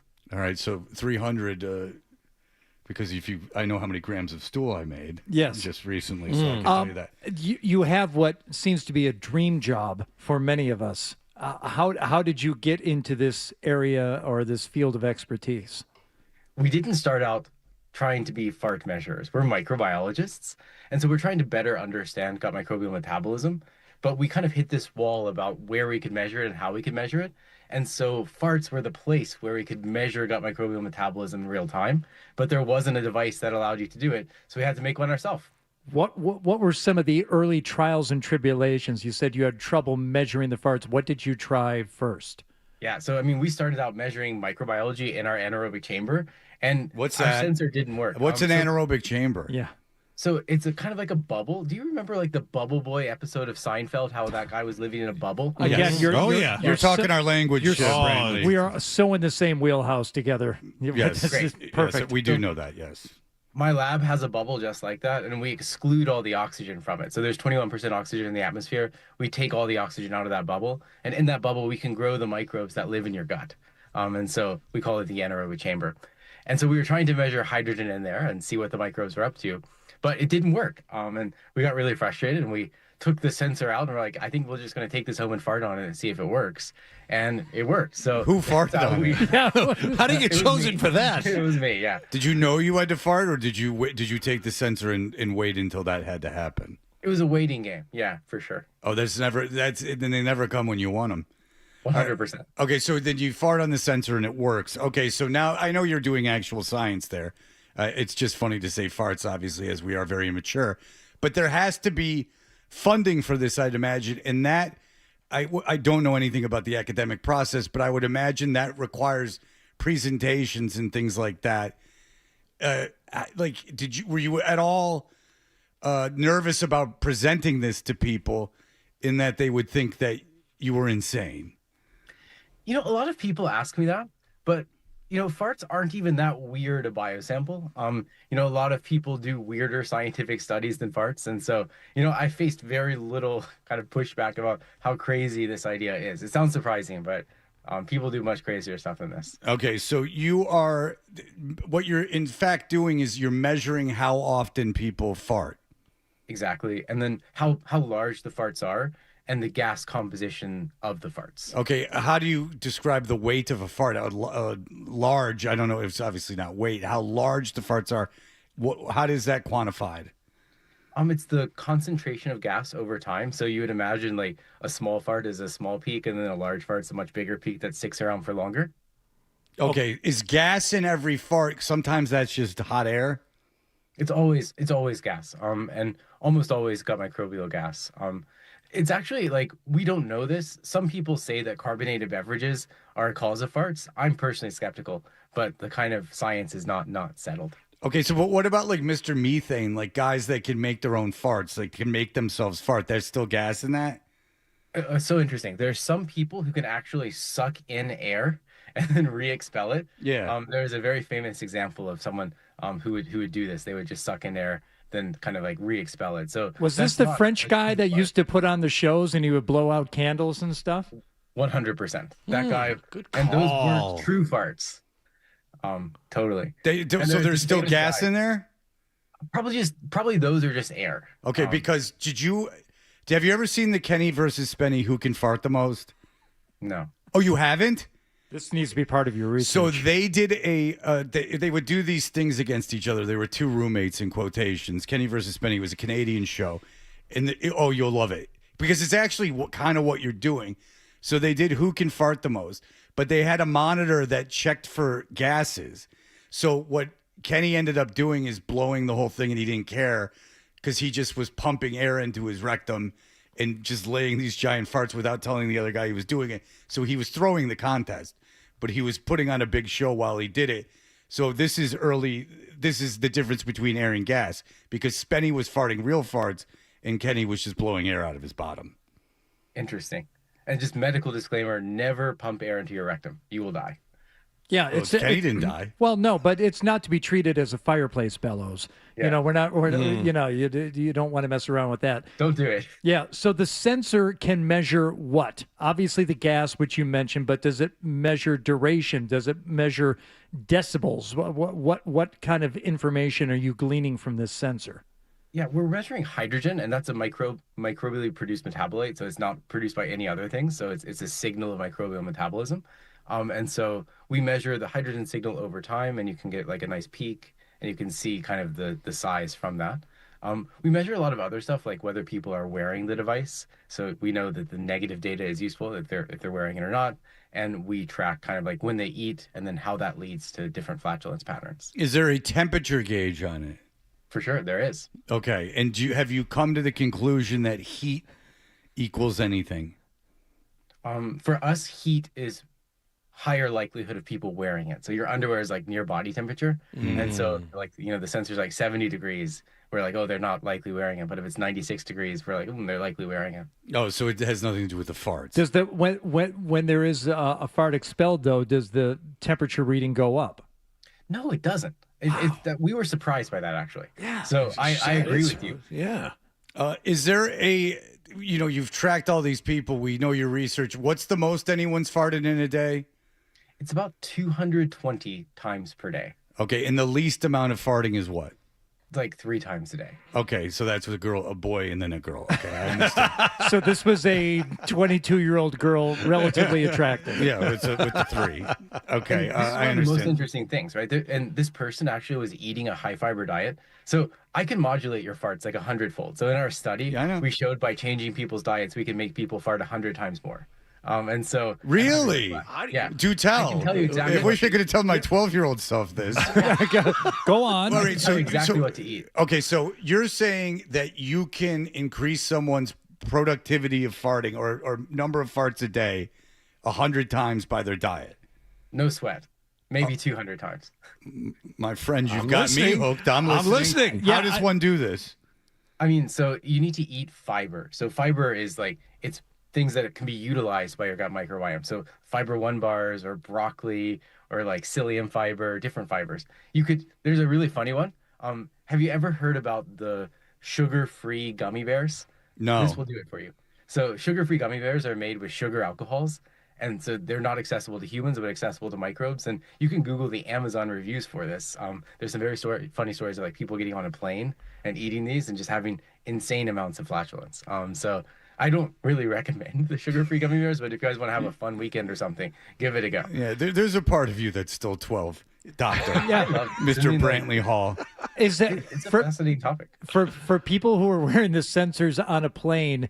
Does their fart frequency go up? Because we all know you can just let them rip on an airplane, and no one's the wiser because of the engine noise. I mean, totally. Do we know that? Yes, of course. You haven't heard that? Oh, grow up. I know it's in the Bible, but I mean, And there's a reason why you fart more on planes, right? So the cabin pressure is like a higher altitude. It simulates a higher altitude. And so as the atmospheric pressure decreases, the gas volume increases. So theoretically, people in Denver are going to have more farts than people living at sea level. Okay, We need to test this, Yeah. but like it's something we want to go after. Okay, so when you say someone's farted 224 times, immediately you think of some slob, like fat slob, you know? But you're saying that it just as likely could be a person with a very fiber-filled diet, like some kind of hippie. 100%. Right. And there are a lot of people with medical disorders. So 1 in 5 people will report excess flightus in their lifetime sometimes. So they're going to go to their doctor and say, I have too much farts. And so it's a big problem that we need to deal with. And right now it's unmeasured. So like people don't have answers. So like imagine if you went to your endocrinologist and you're like, I have diabetes. And they're like, could you rank your diabetes from smiley face to frowny face? You'd be like, whoa, I'm going to get a better endocrinologist. Right. But if you go to your gastroenterologist right now and say, I'm farting too much, they're just going to say, okay, rank your farts from smiley face to frowny face. And it doesn't provide satisfying answers to anyone. Okay, That's so what we're trying to do. people have shunned studying this because of the stigma attached. I think stigma is a big part, and the technology gap. There's just not been the tech to do this. All right, so tell me why has technology been lagging behind? Why are you the visionary that the Lord has sent? I wouldn't call myself a visionary. The technology has advanced so much. I attribute it to the Bluetooth like headphones, like AirPods. I knew they were good for something. Radically decreased the power consumption of like Bluetooth microcontrollers, and there's been a lot of kind of decrease in power consumption and improvement in battery technologies that have all come together to enable this for the first time in the last 5 years. Like our device right now would have been impossible 5 years ago. Yeah, Richard Feynman coming to fruition here. He said you got to make everything smaller. That's where the technology lies, making everything smaller. So now that you're able to study these and you're accumulating all this data, will there be some sort of published report? And what do you hope to accomplish with this report? Absolutely. We actually did our first abstract at Digestive Disease Week. So the first data has been published. I can send it to you.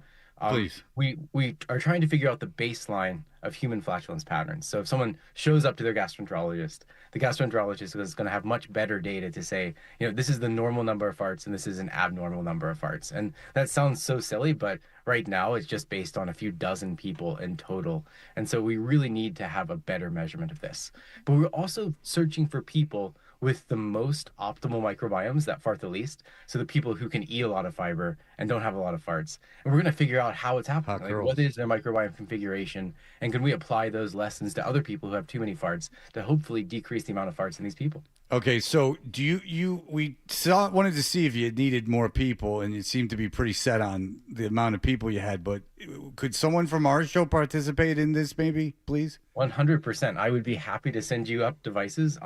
We have had 12,000 people sign up. So it sounds so silly. Like we thought dozens of people might sign up, but 12,000 have. No, we're all children, but you're doing actual science and people want to participate. We would love to have Nicholas do this. They would be fantastic. I think you should have several people do it, then like fight to see who can have the most farts and the least farts. Like change it day to day. Yeah, sure. Yeah, man. If you want to send out the whole kit and caboodle, we'll go nuts for you. We'll do anything you want. Dr. Hall, have you been unfairly labeled a fart suppressant? Have people accused you of trying to limit the number of farts, or do you in fact love farts? While I love farts, I am trying to limit them, but no one's criticized me for it yet. No. I think you're the first. I think don't this give is, anyone an idea. No, this is all good stuff. Michael, hello, Michael. I have a question for the doctor, please. Yes. Doctor, me and my friends like to get together, and we may have some drinks, adult beverages, and one thing leads to another, and one of us will drop our shorts and let go a very large fart with a lighter being held at the other end. Two-part question. What causes the flame that shoots out of the rectum? And second, is this dangerous? Okay, so I would answer it's dangerous first. But can I ask you a follow-up question? Nah, what I got rid of color is it? Is it kind of like a clear flame or is it an orange flame? I can answer this. It is.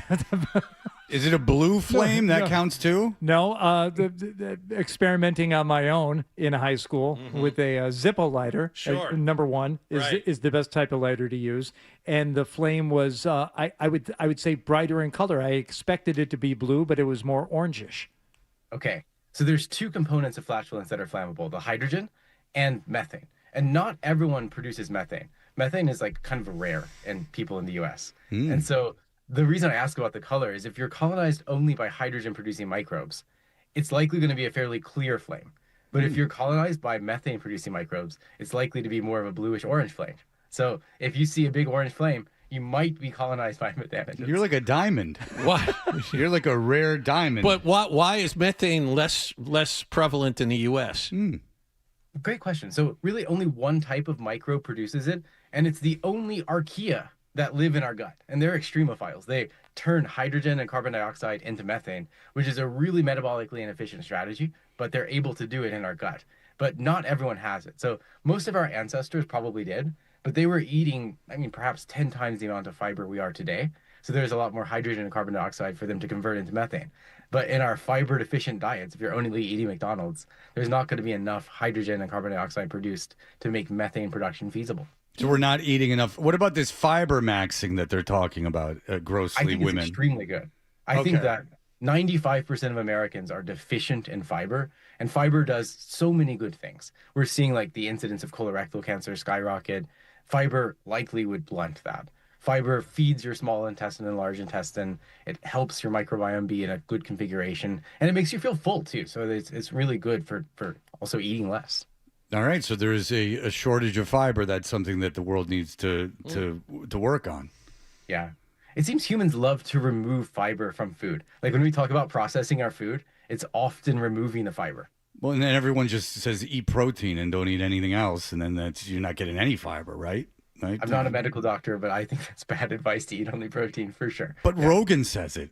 And he's a doctor. He's not a medical doctor. Right? Yeah, he's smarter than you guys. Yeah. He's read the papers. Yeah. Can I ask you this really quick? This is off topic. Could an individual with no medical background and no education in medicine properly digest what's in a medical journal? I think so. Oh, you do? Especially with AI now. I'm just stupid. Oh, AI. I think so. Oh, AI. Okay. I think you can get a good summary. The thing about medicine is that it's much more controversial than you would think. So I was just at Digestive Disease Week, and there's a lot of controversy It's about like Bike Week. Yeah, Yeah. totally. But with 8,000 gastroenterologists. Right. Lucky prostitutes. So you were there, and were there arguments? Were there fistfights? What happened?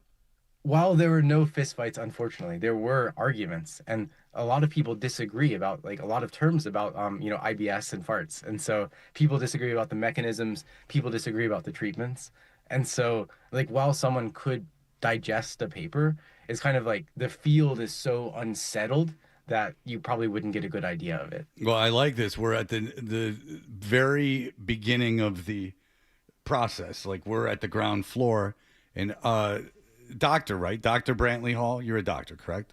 I'm a PhD, not a medical doctor. Okay. The title is the title, sir. Dr. Brantley Hall, you will send these monitors, you swear to God? Swear to God, no problem. Have any of the monitors been damaged beyond repair? The biggest cause of damage, dogs. Dogs have been chewing some. Oh, yeah. You don't want to know that. Interesting. Peanut butter. All right. Okay. All right, Brantley Hall, it's been a pleasure. Thank you for indulging us, and thank you for being at the very forefront and also at the very beginning of this very important research. And I would like you to stick around to talk to Adam, because it would mean a lot to me personally if you would send these monitors to us. Absolutely. I expect great things from your flatulence. I hope you're a top 1%. It goes for both of us. Yeah. All right, Dr. Brantley Hall, thank you so much. And we would like to talk to you soon if possible. Happy to. Okay. All right, thank Great. you, Dr. Brantley Hall. There you go.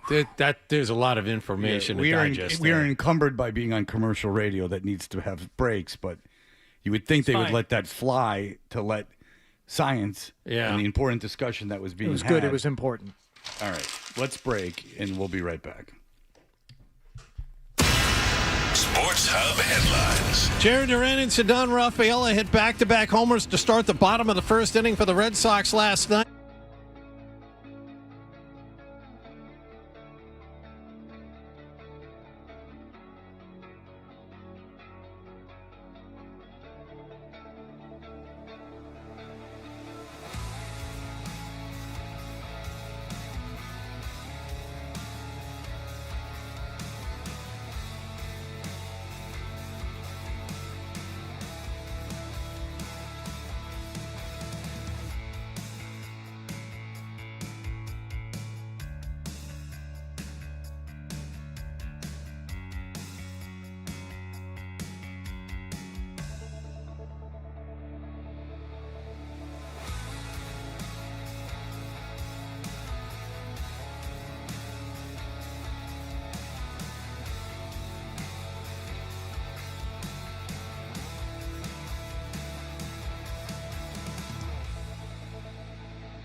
about farts. My man. We know what you're thinking. What could I possibly have missed from the show? It's time for The Stack on Toucher and Hardy. Hey, we are Toucher and Hardy. Dan. Hello, Dan. Hi. On behalf of all radio and broadcasting, I want to congratulate you guys. You won. Yeah. It's over. Yep. That segment, you did it. Yeah. I love you guys. Thank you, Thank Dan. you. Love you too. It was big time. Jesse. Hello, Jesse. Hey, Fred. I'm just calling to stick up for you. You're getting all this crap for calling out when you're sick. Call out when you're sick. Thank you. I don't know what it is. Don't come in. Well, I kind of know what it is that I missed a lot of time a few years ago. But the thing is that, yeah, when I miss work, first of all, it riles up Zolak. Yeah, I'm just going to say, it's not anyone on this show that has a problem with like it. It riles up Zolak pretty good. Like he's got, because I think he still carries a grudge from when we made fun of him for missing work. But like I haven't done that in 3 years, so I don't really. It's a lot of animosity still gathered around missing work, but that joke is like not been told in 3 years. Well, it's like a Rossini situation with Zoe. You know what? Why is he railing against it so? Because he himself is. Because I'm sure it was annoying him when we were making fun of him for missing work, and then I ended up missing a lot of work. So I end up losing that. But the thing is that was 3 years ago. Appointment today. QC Kinetics 617-644. Should measure that, Doc. That was projectile, baby. That was no dribbling out the mouth. Yeah.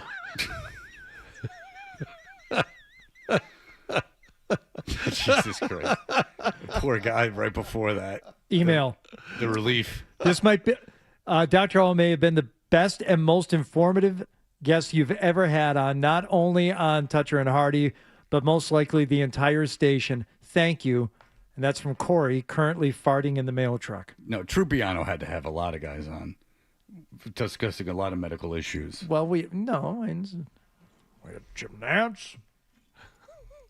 Called and talked about the Masters. Jim Nance, sneaky, horrible guest. He was always fun with us. He was good because it was loose and comfortable with Troop. Because the Houston connection there? Troop gave Nance his first job in the business. Hardy, quick email from Sarah from Everett. Could Hardy's methane gas farts be linked to the water in Flint from back in the day? No, it's too far away from Wow. Flint's another place. Jesus, Sarah from Everett.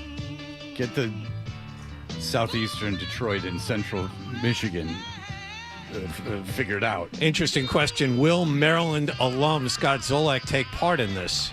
You want to get one of them fart monitors we're getting? You don't want to do it. Do you think once Dr. Fart sees Nick's huge dumper, he goes back to the original strap-on seismograph to make sure it can handle the magnitude and the vibrations? What's funny is that we were just strap-on.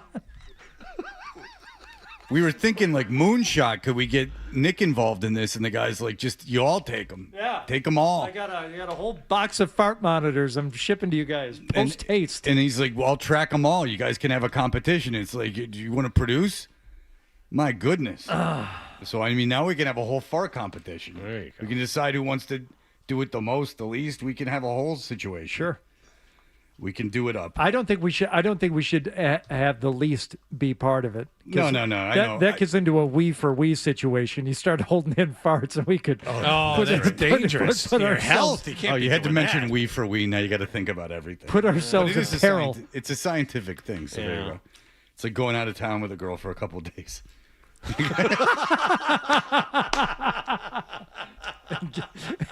Enjoy Newport. What's the movie where the guy gets out of jail and then the first thing he does is he goes home? It's not a comedy. It came around. I don't know, but he comes home from jail and the first thing he does is he takes this huge crap, and it's the same thing. It's like you go out of town with a girl, and you come back and it's just like Right. alone. Your body knows it as you're driving home from the airport. Oh, It's just like loosen up, baby. Almost time. All right, back scratcher. Scotty Z's here. Zolak and Bertrand are next. That'll do it for us. Bye. Ever since I can remember, I was always